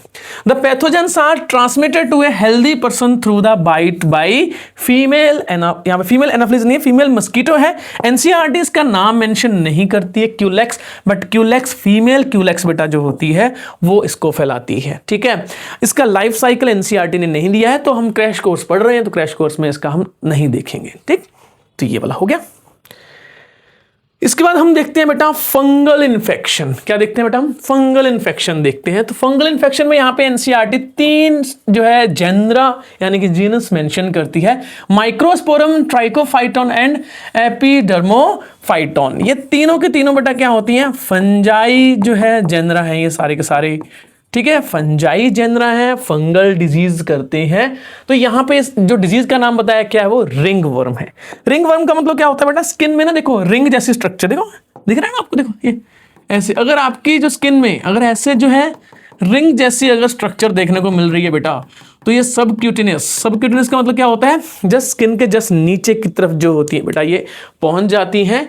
एपिडर्मल यानी कि अपर इन्फेक्शन भी हो सकता है, और अपर इन्फेक्शन से थोड़ा सा नीचे भी पहुंच जाती है, सबक्यूटेनियस इन्फेक्शन भी कॉज करती हैं ये तीनों की तीनों स्पीशीज. ऐसे रिंग फॉर्म में बनाती हैं, that's why it is called ring worm. Although ring worm is not caused by the worm, कोई ये हेलमिंथिस से नहीं होती है. Ring worm is caused by fungi. ये PYQ है. यहां से आपसे सिली मिस्टेक होने के चांसेस हैं, मिस्टेक होने के चांसेस हैं बेटा आपसे. तो यहां पे गड़बड़ मत कर देना कि ring worm cause by the worm. ठीक है, रायता मत फैला देना, बाद में मत कहना कि सर बताया नहीं. और बच्चे सबसे ज्यादा गलती यही करके आते हैं. क्या है इसके अपीयरेंस, क्या appearance of dry scaly lesions. Lesions क्या होते हैं, ऐसे घाव छाले से होते हैं on the various part of the body such as skin. तो स्किन में ऐसे दिख जाएंगे आपको. ठीक है, नेल्स, तो नेल्स में आपको देखो ऐसे करके इन्फेक्शन देखने को मिल रहा है. अगर आपकी जो है, कई पर्सन ऐसे होते हैं जो ट्रीटमेंट नहीं करते, उनको लगता है कि ऐसे ही है, और वो क्या है बढ़ता ही जाता है, बढ़ता जाता है, बढ़ता जाता है. अगर आपको ऐसा है, अगर आपके येलो येलो से दिख रहे हैं, बहुत इचिंग हो रही है, स्ट्रॉन्ग इचिंग हो रही है वहां पे, या फिर इन्फेक्शन ठीक ही नहीं हो रहा, क्रॉनिक इन्फेक्शन है, तो बेटा वो ये फंगल इन्फेक्शन ही है. इमीडिएटली डॉक्टर के पास जाओ, चेक करवाओ, क्योंकि अगर एक बार इन्होंने ऑर्गन को डैमेज कर दिया तो बेटा बहुत मुश्किल होती है. ठीक है, मैंने जो है केसेस देखे हैं अपने MSc के टाइम पे, जब हम जो जाते थे सैंपल कलेक्ट करने जाते थे हॉस्पिटल्स या फिर जगह पे जाते, तो हम देखते थे कितनी बुरी हालत है. तो आपकी जो है एक जो है यहाँ पे जिसको बोलते हैं ना कि लापरवाही, वो बहुत ज़्यादा महंगी पड़ सकती है. तो बेटा ध्यान रखना है. Nails and scalps are the main symptoms of the disease. तो स्कैल्प के ऊपर बेटा क्या होते हैं, पूरे पूरे इन्फेक्शन भर जाता है. देखो एक रिंग वर्म होती है, उसमें पूरा इन्फेक्शन हो जाता है, ऐसे करके पूरा स्कैल्प क्या हो जाता है, इची इची हो जाता है, एक्सट्रीम इचिंग होती है, मतलब बंदा ऐसे खुजता रहता है. जो डेंड्रफ होता है उस केस में क्या होता है, डेंड्रफ जो है एक जो है नॉन पेनफुल डिजीज है. डेंड्रफ जो है वो मोस्टली तो ज़्यादा इचिंग करती है, ज़्यादा कुछ नहीं करती है. जब रिंग वर्म है ये तो बेटा इचिंग भी करती है और बहुत पेन भी करती है. ठीक है, तो पेन भी होता है इसमें, तो ये ज़्यादा सीवियर होती है as compared to dandruff. Okay, तो ठीक है, अब हम पढ़ने वाले हैं कैंसर के बारे में. ठीक है बेटा, जो है पैथोजेनिक यानी कि पैथोजन से होने वाली डिजीज, इन्फेक्शियस डिजीज बेटा हमने पढ़ ली है. अब हम पढ़ने वाले हैं non infectious disease, non communicable disease. उसमें सबसे पहले नंबर पे है कैंसर. इसको हम देखते हैं. जस्ट पॉज करिए, मैं जो है पानी पी लेता हूँ, गर्मी है, AC भी चला दूंगा मैं.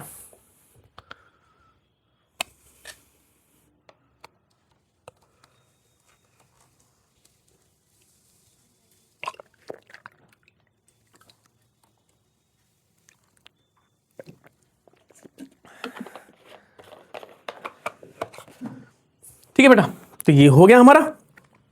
इसके बाद जो है पानी भी पी लिया भाई मैंने. AC चला देता हूँ मैं, गर्मी बहुत लग रही है बेटा मेरे को, तो आपको थोड़ा हो सकता है कि डिस्टर्बेंस आए माइक को लेकर, तो झेल लेना, बहुत गर्मी लग रही है. ओके ठीक है, तो कैंसर बेटा क्या होता है कि नॉन कम्युनिकेबल एक्वायर्ड डिजीज है. वैसे बताऊं मैं आपको, मैं एज पर एनसीईआरटी, चलो ठीक है कैंसर एक नॉन कम्युनिकेबल एक्वायर्ड डिजीज है बेटा. कुछ केसेस ऐसे होते हैं कैंसर के, क्या होते हैं जेनेटिक्स वाले भी होते हैं. ये कैंसर जो है जेनेटिक्स से भी रिलेटेड है. ऑन्कोजीन्स होते हैं, प्रोटोऑन्कोजीन्स और ट्यूमर स्प्रेसर जीन्स. तो जेनेटिक्स ऑफ जो है पेरेंट्स उस पर भी मैटर करता है. ठीक है, तो जेनेटिक्स भी होती है, यानी कि कुछ जो कैंसर केस होते हैं वो कंजेनाइटल भी होते हैं, वो कुछ ही होते हैं, मोस्टली जो होते हैं बेटा एक्वायर्ड होते हैं, यानी कि एनवायरमेंटल फैक्टर से आते हैं। ठीक है, तो हम देखते हैं कैंसर होता क्या है, फिर उसके बाद देखेंगे कैंसर सेल के फीचर क्या है, कैंसर है क्या, व्हाट इज कैंसर। कैंसर कुछ नहीं होता बेटा, आपको मैं एक सिंपल सा एक आपकी इसकी डेफिनेशन दे देता हूं। Uncontrolled cell growth is called cancer. Uncontrolled cell growth is called cancer. Fundamental, बस इतना ध्यान रखना, आपको कोई कंफ्यूजन होने की जरूरत आपको नहीं है। ठीक है, अनकंट्रोल्ड सेल ग्रोथ यानी कि एक सेल है वो भूल जाती है कि मेरे को रुकना भी है, बस वो मल्टीप्लाई करती रहती है, बावली हो जाती है, वो भूल ही जाती है। बस सर इतनी सी बात है, ये तो कोई बहुत बड़ी बात नहीं है, फिर डेथ कैसे हो जाती है। भाई बहुत डेंजरस है ये बहुत डेंजरस है, पढ़ने वाले हैं हम इसके बारे में। ठीक है, या देख सकते हो ये आसपास की हेल्दी सेल्स हो, यहाँ पे क्या कर रही है, मल्टीप्लाई कर रही हैं, आसपास की जो सेल्स हैं उनसे न्यूट्रिशन अपटेक शुरू कर देंगे। न्यूट्रिशन के लिए क्या हो जाएगा, कंपटीशन शुरू हो जाएगा, आसपास की हेल्दी सेल मरना शुरू हो जाएंगे और इनको क्या बोलते हैं, न्यूट्रिशन मिलना शुरू हो जाएगा। इतनी तेजी से डिवाइड करती हैं, आसपास की सेल की बजाय इतनी तेजी से डिवाइड करती हैं कि उनको न्यूट्रिशन पहुंचता नहीं है, तो टिश्यूज मरना शुरू हो जाते हैं। ठीक है, तो आप समझ सकते हैं ना कि डेंजरस तो है। अब हम देखते हैं कि कैंसर सेल के फीचर क्या है। ये बेटा अब जो मैं बोलने वाला हूं कैंसर सेल के फीचर, ये पीवाईक्यू में मेंशन है। कैंसर सेल फीचर ये बहुत सारे पीवाईक्यूज में है, तो यहां पे गड़बड़ मत करना बेटा, बहुत सारे पीवाईक्यूज में ये है, ध्यान से सुनो। अब मत जाना भाई, सर वो कैंसर स्मोकिंग से होता है। यस सर, वो कुछ जो ताऊजी होते हैं, वो तो जो हुक्का पीते रहते हैं, उनको तो कैंसर नहीं होता। आप देखते कितना हो, कभी हॉस्पिटल में कभी गए हो, कभी कैंसर वाले हॉस्पिटल में, आपको पता, देखो वहां पे, है ना, बहुत बड़ी दुनिया है इंडिया, 140 करोड़ से ज्यादा जनता है, तो आसपास आपके नहीं दिख रहा होगा बेटा, केस बहुत होते हैं। Smoking is dangerous, that's it. वो जो कूल बन जाते हैं, भैया एक एडवांस देना और एक ये देना, वो देना, एक मिंट देना, एक ये पान फ्लेवर देना, वो फ्लेवर बहुत महंगे पड़ते हैं बेटा, वो फ्लेवर बहुत महंगे पड़ते हैं। कैंसर सेल के फीचर क्या है, पहले मैं ना कैंसर सेल के बजाय मैं इस साइड और लिखता हूं, ये हेल्दी सेल है ना, साथ में कंपेयर कर लेते हैं। बेटा हेल्दी सेल की एक शेप होती है प्रॉपर, एक जो पर्टिकुलर जो शेप होती है इसकी, एक उसकी प्रॉपर शेप होती है, डिफाइंड शेप होती है इसकी। क्या होती है, डिफाइंड शेप होती है। इसकी जो शेप होती है मोस्टली राउंड होती है। क्या होती है, राउंड होती है। और इसके जो न्यूक्लियस होता है बेटा, क्या होता है, टूटा फूटा सा होता है, और इसके अंदर जो क्रोमोसोमल होते हैं, वो क्रोमोसोम में एब्रेशन देखने को मिलते हैं। क्रोमोसोम एब्रेशन का मतलब क्या है, टूटे फूटे होते हैं क्रोमोसोम। इसमें क्या होते हैं, क्रोमोसोम क्या होते हैं, हेल्दी होते हैं। ठीक है, तो ये क्या हो जाएंगे, healthy chromosome. Inside the chromatin लिख दिया, क्रोमोसोम लिख दिया, healthy chromatin inside the healthy well maintained shape. Proper shape होती है, डेडिकेटेड क्या होती है बेटा, शेप होती है। ठीक है, न्यूक्लियस भी इसका डिफॉर्म नहीं होता, वेल जो है डिफाइंड न्यूक्लियस होता है। इसमें क्या है बेटा, जो क्रोमोसोम होते हैं वो क्या हो जाएंगे, उनकी शेप जो होती है टूटी फूटी हो जाएगी।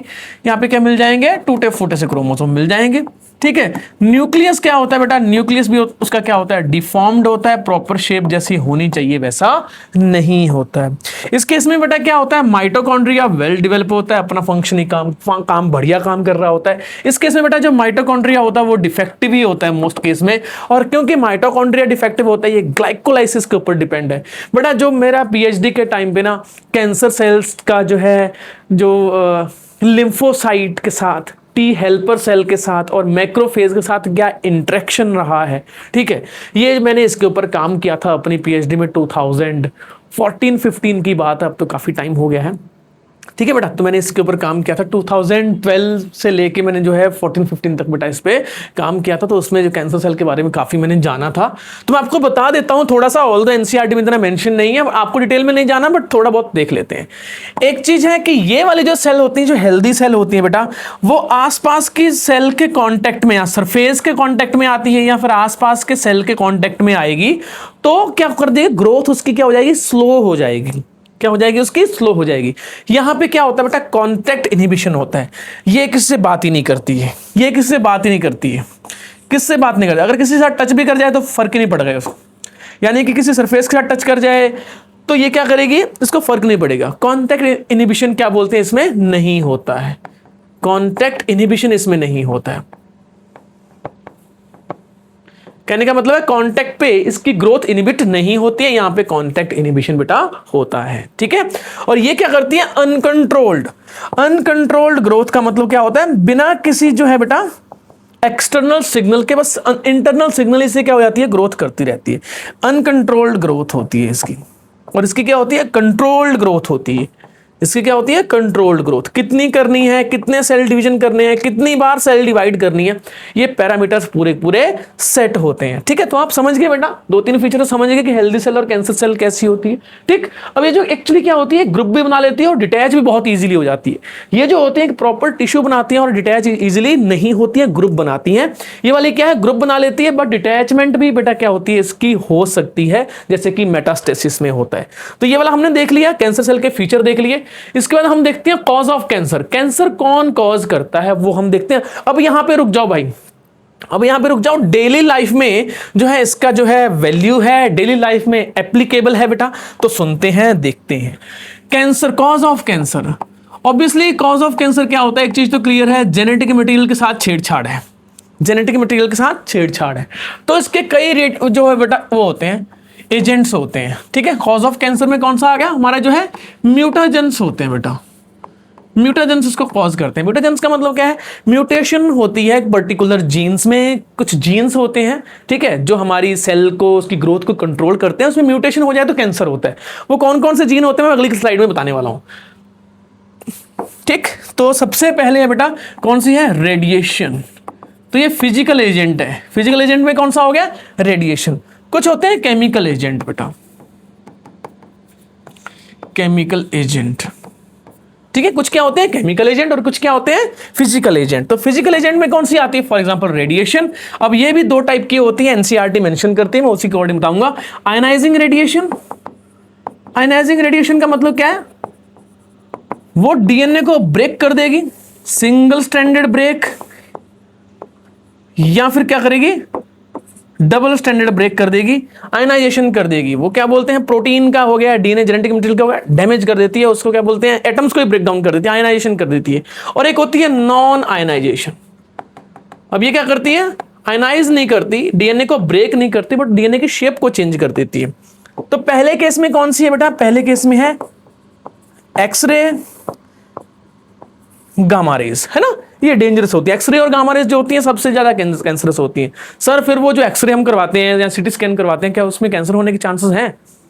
बेटा वो डोज बहुत ही लिमिटेड टाइम के लिए होती है, एक्सपोजर बहुत कम टाइम के लिए होता है, ठीक है।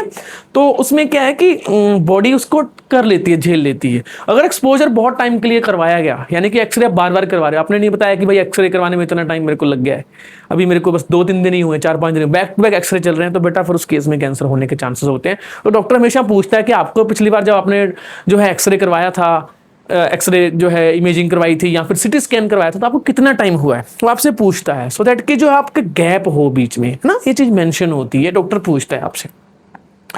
नॉन आयनाइजिंग जो रेडिएशन होती है बेटा, नॉन आयनाइजिंग रेडिएशन में कौन सा है, यूवी रेडिएशन। तो वो डीएनए की शेप को चेंज करती है, क्या करती है, फॉर एग्जांपल थाइमिन डाइमर बनाती है। थाइमिन डाइमर बनने से क्या होता है बेटा, जो है डीएनए की जो शेप होती है बेंड हो जाता है, डीएनए ऐसे करके जो नॉर्मली होता है वो डीएनए थोड़ा सा क्या हो जाएगा, बेंड हो जाएगा, उसकी फंक्शनिंग चेंज हो जाएगी, जीन की फंक्शनिंग चेंज हो जाएगी, तो उस केस में भी कितना दिक्कत होती है। डीएनए के रेप्लिकेशन में बेंडिंग होने से क्या होता है, अफेक्ट पड़ता है। इसके बाद आ जाता है हमारा कौन सा है, केमिकल एजेंट। तो केमिकल एजेंट में बहुत सारे होते हैं, फॉर एग्जाम्पल जो है टोबैको में पाए जाने वाले बहुत सारे केमिकल्स, ठीक है, टोबैको केमिकल्स हो गया। फिर उसके बाद दूसरे नंबर पे कौन सा बेटा, दूसरे नंबर पे आ जाता है हमारा ईटीबीआर। ईटीबीआर सुना होगा आपने, जो जेल इलेक्ट्रोफोरेसिस में डीएनए को स्टेन करने काम आती है। वो डीएनए को स्टेन नहीं कर रही है, डीएनए को स्ट्रक्चर को क्या कर रही है बेटा, वो चेंज कर रही है ना। वो डीएनए के अंदर इंटरकैलेट हो जाती है और इंटरकैलेट होने की वजह से डीएनए की शेप चेंज हो सकती है। तो उस केस में क्या होता है बेटा, उस केस में म्यूटेशन होने के चांसेस होते हैं। तो ईटीबीआर क्या है, म्यूटाजेंस है। ऐसे करके बहुत सारे बेटा मिथाइलेटिंग एजेंट्स होते हैं, डीएनए मिथाइलेटिंग एजेंट्स होते हैं। वो क्या करते हैं, यहाँ पे डीएनए की शेप को चेंज कर सकते हैं। ऐसे बहुत सारे लोग बोलते हैं कि सर वो अगर बहुत ज़्यादा ओवर फ्राइड कर देंगे, जो है तेल को बहुत ज़्यादा बार बार फ्राई करने से, बार बार यूज़ करने से क्या कार्सिनोजेनिक जो कंपाउंड्स बनते हैं, कार्सिनोजेनिक कंपाउंड्स कौन से होते हैं? ऐसे केमिकल म्यूटाजेंस जो कि कैंसर कॉज करते हैं, उसको हम कार्सिनोजेंस बोलते हैं। ठीक है, वो एक टाइप के म्यूटाजेंस ही होते हैं। ऐसे म्यूटाजेंस जो कैंसर कॉज करें तो उसको हम क्या बोलेंगे? कार्सिनोजेंस बोलें। हाँ बेटा, वो बिल्कुल सही है। अगर बार बार जो है ऑयल को फ्राई करेंगे तो बेटा हाई टेम्परेचर पे उस केस में कार्सिनोजेंस बनते हैं, अवॉइड करने चाहिए। ठीक है, अवॉइड करने चाहिए। जो खास करके जो ग्रिल होती है ना, हाई टेम्परेचर पे होती है, ग्रिल के डायरेक्ट कांटेक्ट में, ठीक है, पनीर टिक्का ये सब कुछ आता है, तो उस केस में बेटा कैंसर होने, कार्सिनोजेंस बनते हैं। ठीक है, कार्सिनोजेंस बनते हैं। तो अगली बार जो है ये जब उठाओ, आप सिगरेट उठाओ, बहुत सारे बच्चे उठाते हैं एडवांस ये वो, तो बेटा सोच लेना। ईटीबीआर तो चलो ठीक है, वो वेल जो है ट्रेंड हाथों में होती है तो चल जाता है काम। मिथाइलेटिंग एजेंट्स होते हैं, बहुत सारे होते हैं। डीएनए मिथाइलेटिंग एजेंट्स आपके सिलेबस में मेंशन नहीं है, नाम मेंशन नहीं है। और फूड कार्सिनोजेंस जो, ठीक है, लेड, मरकरी, ये सब क्या है? ये सारे के सारे क्या करते हैं बेटा? खास करके जो लेड है वो कैंसर कॉज करता है। अब जो है नहीं पहले हमारा रह गया ना कि टाइप्स ऑफ ट्यूमर रह गया हमारा। कितने टाइप के ट्यूमर होते हैं? ट्यूमर दो टाइप के होते हैं। ट्यूमर दो टाइप का। तो इसके बाद फिर हम जीन के बारे में देखें, कौन कौन से जीन जो होते हैं इसकी वजह से कैंसर हो सकता है। ट्यूमर बेटा क्या होते हैं? दो टाइप के होते हैं। एक होते हैं बिनाइन ट्यूमर। बिनाइन ट्यूमर होता है वो एक ही जगह पे होता है, एक ही जगह पे होता है। ठीक है, तो फॉर एग्जांपल जो है जैसे कि ये जो है ये काइंड ऑफ ये वजह होता है ना, जो होते हैं ब्लैक जैसे दिख रहा है ना आपको, क्या बोलते हैं इसको, मेरे को नाम तो पता नहीं इस चीज का। ठीक है, ऐसे करके बहुत सारी पूरी बॉडी पे जो बोल रहे हैं बॉडी पे तिल है इसके, ठीक है, यहाँ पे तिल है, वहां पे तिल है। तो ये एक्चुअल में एक छोटे टाइप का बिनाइन ट्यूमर है, यानी कि जो सेल है वो ग्रो तो कर गई है बट एक ही जगह पे रिस्ट्रिक्टेड है। वो एक ही जगह पे क्या है? वो रिस्ट्रिक्टेड है, वो एक ही जगह पे फिक्स है, वो कहीं और नहीं जा सकती। उसको ये बहुत ज्यादा इसकी जो साइज हो गया और इसका जो स्पेस है वो क्या होता है? लिमिट हो जाता है, बॉडी इसको क्रॉस चेक कर देती है उसको। That is called benign tumour. फिर दूसरे नंबर पे आता है बेटा मैलिग्नेंट ट्यूमर। ये होता है बहुत डेंजरस होता है। इस केस में क्या होता है बेटा, मैं आपको बता देता हूं। इस केस में जो सेल्स होती हैं वो ग्रो करती हैं, ठीक है, ग्रो करती हैं। और सेल जो ग्रो करेंगी और जो बहुत ज्यादा जो है, अब इसके पास जो है न्यूट्रिशन आना शुरू हो जाएगा, न्यूट्रिशन आना शुरू हो जाएगा, यानी कि खुद की ब्लड वेसल बनाएगी, जिसको मैं बोलता हूं एंजियोजेनेसिस। एंजियो मतलब ब्लड वेसल्स, और जेनेसिस मतलब बनना। तो अपने ब्लड वेसल बनाना शुरू कर देगी क्योंकि भाई मेरे को न्यूट्रिशन दो, छीनना शुरू कर देगी। खुद के ऐसे फैक्टर्स रिलीज करेगी जिससे इसके आसपास ब्लड वेसल बनना शुरू हो जाएंगे। काफी डेंजरस है, यानी कि न्यूट्रिशन अपटेक कर रहा है अपनी तरफ से ही, ठीक है, बहुत तेजी से ग्रो करता है। फिर इसके बाद क्या होता है बेटा, कॉन्टैक्ट इनहिबिशन तो होता ही है, किसी की सुनती तो है नहीं, ऊपर से डिटैच भी हो जाती है। अब ये कुछ जो डिटैच होकर ये दूसरी जगह पे ग्रो करेंगी ना, जब ये इस स्टेज पे आ जाएगा, जब इस स्टेज पे आ जाएगा तो बोलते हैं ना कि अरे थर्ड स्टेज आ गई है कैंसर की, तो बेटा ये जो फैल जाता है, एक सिंगल सेल जो होती है वो अलग अलग टिश्यूज में फैल जाती हैं और टिश्यूज के जो है नॉर्मल फंक्शनिंग को अफेक्ट करना शुरू कर देती है, उनको डैमेज करना शुरू कर देती हैं। तो पूरी बॉडी में पेन होता है बेटा, बहुत डेंजरस होती है। ठीक है, इस स्टेज को हम बोलते हैं मेटास्टेसिस। मेटास्टेसिस बेटा क्या बोलते हैं इसको? मेटास्टेसिस बोलते हैं। तो ये हमारे यहाँ पढ़ लिया हमने ट्यूमर के टाइप। यहाँ पे बेटा काफी ज्यादा पीवाईक्यूज हैं, खास करके पूछा जाता है कि मेटास्टेसिस क्या है। ठीक है, तो ये पूछ लिया जाता है। मेटास्टेसिस में जो है एक जो है पूरे ट्यूमर से सेल्स का डिटैच होकर दूसरे टिश्यूज के पास जाके जो नए ट्यूमर बनाने को हम क्या बोलते हैं? मेटास्टेसिस बोलते हैं। ठीक है, थर्ड स्टेज बोलते हैं उसको यूजुअली, जो आम लैंग्वेज में लोग बोलते हैं ना। अब इसके बाद आता है जीन्स। जो ट्यूमर को रिस्पॉन्सिबल जो जीन्स होते हैं, ट्यूमर रिस्पॉन्सिबल जो जीन्स होते हैं वो कौन से होते हैं बेटा? दो टाइप के जीन होते हैं। एक जो होते हैं सेल के अंदर ही होते हैं, जिसको मैं क्या बोलता हूं? प्रोटोऑन्कोजीन्स। ये बेटा सेल डिवीजन को क्या करते हैं? ये बढ़ाते हैं। नॉर्मली इन जनरल क्या करते हैं बेटा? सेल डिवीजन को बढ़ाते हैं। बट अगर ये क्या हो जाए, ये कंटिन्यूस हो जाए, यानी कि इनकी स्पीड बढ़ जाए, प्रोटोऑन्कोजीन क्या कर जाए? गेन ऑफ फंक्शन कर जाए। गेन ऑफ फंक्शन का मतलब क्या होता है?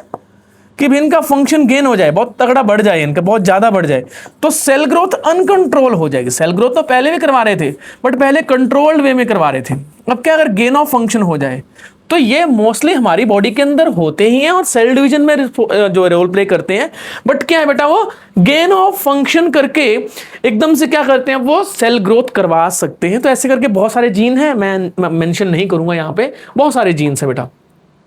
फिर उसके बाद है ट्यूमर प्रेशर जीन। दूसरे नंबर पे क्या कौन से आते हैं? Tumour pressure genes. कौन से आते हैं बेटा? ट्यूमर प्रेशर जीन्स आते हैं। तो ये ट्यूमर प्रेशर जीन क्या करते हैं? ये एपोप्टोसिस को बढ़ाते हैं। एपोप्टोसिस का मतलब क्या होता है? प्रोग्राम सेल डेथ को बढ़ाते हैं। यानी कि अगर कोई सेल कैंसरस है तो उसकी सेल डेथ करवा देंगे, डेथ हो जाएगी उस सेल की, इमीडिएटली डेथ करवा देंगे कि नहीं भैया तो इससे अच्छा कि इससे पहले कि तू बिगड़े और बिगड़े क्या हो जाए, इमीडिएटली उसकी डेथ करवा दो। तो उसको हम बोलते हैं एपोप्टोसिस। तो ये अच्छे जीन है, क्रॉस चेक करते हैं। क्या करते हैं? क्रॉस चेक करते हैं, ये जीन क्रॉस चेक करते हैं। दूसरे नंबर पर क्या करवाते हैं बेटा? ये सेल डिवीजन को कंट्रोल करते हैं।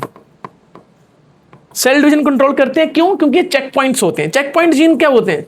मैंने आपको पढ़ाया था सेल साइकिल में, पढ़ाया था बेटा ये चीज। कहां पढ़ाई थी मैंने? सेल साइकिल में पढ़ाई थी। सेल साइकिल में मैंने आपको बताया था ना कि सेल साइकिल जो रेगुलेशन होती है, इसी क्रैश कोर्स वाले चैप्टर में पढ़ाया था मैंने क्या बताया था उसमें? आपको बताया था कि G1 से S चेक पॉइंट होता है और G2 से M चेक पॉइंट होता है, मेजर और माइनर चेक पॉइंट होता है, बताया था ना। अगर नहीं पढ़ा आपने, जाके देखो वो वाली वीडियो देखो, तो आपको क्रॉस समझ में आएगा। आप दो टॉपिक को क्रॉस कनेक्ट करोगे तो उससे और ज्यादा जो है कॉन्सेप्ट बिल्डअप होता है। तो ये चेक पॉइंट कंट्रोल करते हैं, यानी कि आगे बढ़ने से रोकते हैं कि सारा कुछ ठीक है तो ही सेल डिवीजन करेंगे, नहीं तो सेल डिवीजन को रोक देंगे कि कहीं सेल कैंसरस ना हो जाए। तो बेटा इनका क्या हो जाता है? लॉस ऑफ फंक्शन हो जाता है। इनका क्या हो जाएगा? Loss of function. Loss of function का मतलब क्या होता है? अगर इन जीन का लॉस ऑफ फंक्शन हो जाए तो क्या हो जाएगी बेटा? सेल ग्रोथ क्या हो जाएगी? अनकंट्रोल्ड हो जाएगी। तो इस केस में क्या है? इसका अगर लॉस ऑफ फंक्शन हो जाए ट्यूमर प्रेशर जीन का, और इसका गेन ऑफ फंक्शन हो जाए, तो अनकंट्रोल्ड सेल ग्रोथ होती है, तो उससे क्या हो सकता है बेटा? कैंसर हो सकता है। ठीक है, तो कैंसर हो सकता है, इसको हम ट्यूमर जीन बोलते हैं। 2026 में इसमें से भी बेटा चांस मेरे को प्रोबेबिलिटी यहां पे आते हुए दिख रही है दोनों जीन्स के बारे में। ठीक है, आगे बढ़े। ये तो हो गया कैंसर के बारे में बेटा, ये तो हो गया कैंसर के बारे में। ऐसे करके जो है बहुत सारे बेटा एग्जाम्पल भी हैं, आप देख सकते हो यहां पे कौन कौन से एग्जाम्पल है। देखो भाई, कार्सिनोमा। कार्सिनोमा क्या होते हैं? एपिथेलियल जो टिश्यू होता है, स्किन कैंसर हो गया, ठीक है, तो उसको कौन क्या बोलते हैं? उसका नाम होता है कार्सिनोमा हो गया। ठीक है, ऐसे जो क्या बोलते हैं हमारे गट के अंदर जो है, ठीक है, वो भी क्या होती है बेटा? कार्सिनोमा। गट की जो एपिथेलियल्स होती है ना, वो भी अगर डैमेज हो जाए तो वो क्या होती है? कार्सिनोमा कॉज करती है। फिर उसके बाद है सार्कोमा। Sarcoma connective tissue. तो कनेक्टिव टिश्यू फॉर एग्जांपल हो गया टेंडन्स हो गया, मसल हो गया, तो मसल के जो कैंसर को हम क्या बोलते हैं बेटा? सार्कोमा बोलते हैं। ठीक है, फिर उसके बाद है ल्यूकीमिया। ल्यूकीमिया क्या है? फॉर एग्जांपल जो है ब्लड कैंसर, यानी कि टी लिम्फोसाइट हो गया, बी लिम्फोसाइट हो गया, अगर ये अनकंट्रोल्ड सेल ग्रोथ करने लग जाए, मोनोसाइट हो गया, ये ग्रोथ करने लग जाए, तो T cell lymphoma, B cell lymphoma आपने सुना होगा, ठीक है, कहीं ना कहीं सुना होगा, ये कॉज करते हैं। तो ये तो हमारा हो गया है कैंसर का इसके बारे में। इसके बाद हम देखते हैं कैंसर में ट्यूमर कर लिया हमने, कैंसर डिटेक्शन कैसे होता है, फिर उसके बाद कैंसर ट्रीटमेंट के बारे में हम देखेंगे। इसी के साथ जो है यहाँ पे हम खत्म कर देंगे। फिर हम नेक्स्ट वाले उसमें जो है पार्ट में हम देखने वाले बेटा इम्यूनिटी, और उसमें जो है एड्स के बारे में बताएंगे, और इसके बाद हम बताएंगे एड्स के बारे में प्रॉपरली, उसका जो साइकिल होता है, कैसे करता है, कैसे इन्फेक्शन करता है, और कौन कौन सिम्टम्स होते हैं वो हम देखेंगे उसका। और फिर तीसरे नंबर पे हम देखेंगे ड्रग अब्यूज, तो उसके सेकंड पार्ट में करेंगे उसको। ठीक है, तो ये हो गया कार्सिनोमा। तो देख ही लिया हमने, क्यों कार्सिनोमा कार्सिनोमा लगा रहा हूं मैं एम ही बिना बात के। कई बार ना एम फ्लो में कुछ भी बोल देता हूं, तो भाई आप समझ जाया करो। ये है हमारा detection of cancer. Detection of cancer, तो पहले बेटा इसका जो है रेडियोग्राफी। ठीक है, रेडियोग्राफी से बेटा हो जाता है, डिटेक्ट हो जाता है। दूसरे नंबर पे है MRI. MRI scan, magnetic resonance imaging, है ना, एमआरआई स्कैनिंग से भी हो जाता है, डिटेक्ट हो जाएगा, ये पूरी इमेजिंग पता चल जाएगी अपने एमआरआई से। फिर उसका ना सीटी स्कैन। सीटी स्कैन क्या होता है? कंप्यूटर तो जो है, अब एक मिनट मैं नहीं बताऊंगा, ये बताओ इसकी फुल फॉर्म बताओ। सीटी स्कैन में सीटी की फुल फॉर्म बताओ, सीटी की फुल फॉर्म क्या है? ठीक है। और जो है स्कैन किससे होता है, इसमें क्या यूज होता है बेटा, एक्सरे इमेज यूज होती है इसमें, एक्सरे इमेजिंग होती है इसमें, क्या होती है, एक्सरे इमेजिंग। बट ध्यान रखना ये 3D वाली होती है, नॉर्मल नहीं होती है, पूरी बॉडी का एक्सरे किया जाता है। ऐसा नहीं कि एक सिंगल जो है 2D एक्सरे किया जाएगा, नहीं, पूरी बॉडी की एक्सरे इमेजिंग हो जाती है, तो उसको हम क्या बोलते हैं, सिटी स्कैन बोलते हैं। और भी बेटा हो सकती है एंटीजन भी डिटेक्ट किए जा सकते हैं। एंटीजन डिटेक्ट का मतलब क्या होता है, फॉर एग्जांपल जो है एंटीजन कौन सा हो गया हमारा, जो है जो कैंसर सेल्स होती है ना, वो कुछ प्रोटीन्स को रिलीज कर रही होती है, तो उन प्रोटीन्स को बाहर आइसोलेट करके हम क्या कर सकते हैं, फाइंड आउट कर सकते हैं कि कैंसर है कि नहीं है, या फिर है तो किस स्टेज पे है। ठीक है, फॉर एग्जांपल जो बिनाइन ट्यूमर है वो एक पर्टिकुलर प्रोटीन वो करेगी, सिक्रीट करेगी, फिर जो है वो अगर वो मैलिग्नेंट ट्यूमर पे आती है फिर अलग टाइप के करेगी, फिर एंजियोजेनेसिस होगी तो उस टाइप में अलग टाइप के प्रोटीन्स रिलीज होंगे, फिर उसके जब मेटास्टेसिस में जाएगी तो अलग टाइप के प्रोटीन्स होंगे। तो हमें इमीडिएटली एंटीजन डिटेक्शन से, यानी कि प्रोटीन डिटेक्शन से, एंटीजन डिटेक्शन से हमें पता चल जाएगा कैंसर कौन सी स्टेज पे है। तो एंटीजन डिटेक्शन के लिए सबसे फेमस कौन सी बेटा, एलाइजा टेस्ट है। एलाइजा टेस्ट यहां पे दो जगह काम आता है, कैंसर डिटेक्शन के भी काम आता है, और वो सबसे ज्यादा जो फेमस है HIV के लिए काम आता है।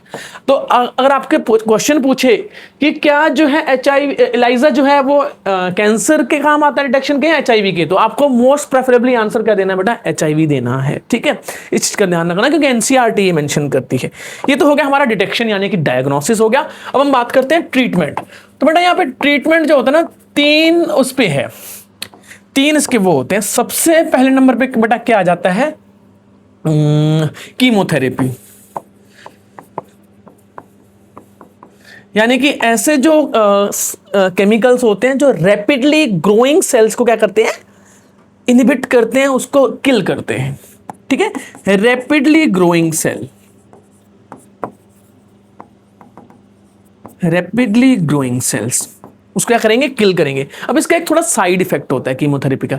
रैपिडली ग्रोइंग सेल तो गट भी होती है, स्टेम सेल्स भी होती हैं, है ना, और जो हेयर फॉलिकल सेल भी होते हैं। इस केस में क्या होता है, एनीमिया हो जाता है पर्सन को, हेयर फॉल हो जाते हैं पूरी बॉडी में। तो कीमोथेरेपी का क्या होता है बेटा, ये एक साइड इफेक्ट होता है। ठीक है, तो ये हो गया हमारा कीमोथेरेपी। दूसरे इसमें केमिकल्स वो होते हैं। दूसरे नंबर पे आता है बेटा रेडियोथेरेपी। तो रेडियोथेरेपी में क्या यूज होता है, फॉर एग्जाम्पल जो है हमारी खास करके जो गामा रेज या कई केस में एक्सरेज, ये क्या करते हैं बेटा, इससे ट्यूमर किल होते हैं। एक पर्टिकुलर ट्यूमर है फॉर एग्जांपल, तो वहां पे एक पर्टिकुलर फोकस करके एक्सरे और गामा रे को यूज किया जाता है, तो वहां की सारी सेल्स जो ट्यूमर सेल्स होती हैं वो मरना शुरू हो जाती हैं। ठीक है, और कई केस में इन दोनों का सहारा लिया जाता है, बोथ, कि पहले रेडियोथेरेपी कर दो, फिर जो छोटी मोटी जो सेल्स बची हैं उसको कीमोथेरेपी से मार दो। ठीक है, फिर इसके बाद है तीसरे नंबर पे बेटा कई केस में तो सर्जिकल रिमूवल भी होता है, सर्जिकल रिमूवल भी होता है। कुछ ट्यूमर ऐसे इतने अनकंट्रोल हो जाते हैं, एक जगह बढ़ जाते हैं, पूरा बढ़ जाता है। आपने बहुत केस सुने होंगे कि भाई जो है पूरी की पूरी जो है बिनाइन ट्यूमर होता है, कई केस में तो 1 किलो 2 किलो 4 किलो तक बढ़ जाता है ना। ऐसे जो बहुत सारे जो है ट्यूमर्स होते हैं पर्टिकुलर, उसको सर्जरी से रिमूव करना पड़ता है, वो कीमोथेरेपी या फिर उससे जल्दी मरते नहीं है। ठीक है, तो ये सर्जिकल रिमूवल हो गया। आजकल जो है बेटा, जो है आजकल आपको बता देता हूं, एक मैं नया जो लेटेस्ट बता देता हूं, एक जो है इम्यूनोथेरेपी, इम्यूनोथेरेपी भी आजकल आ रही है।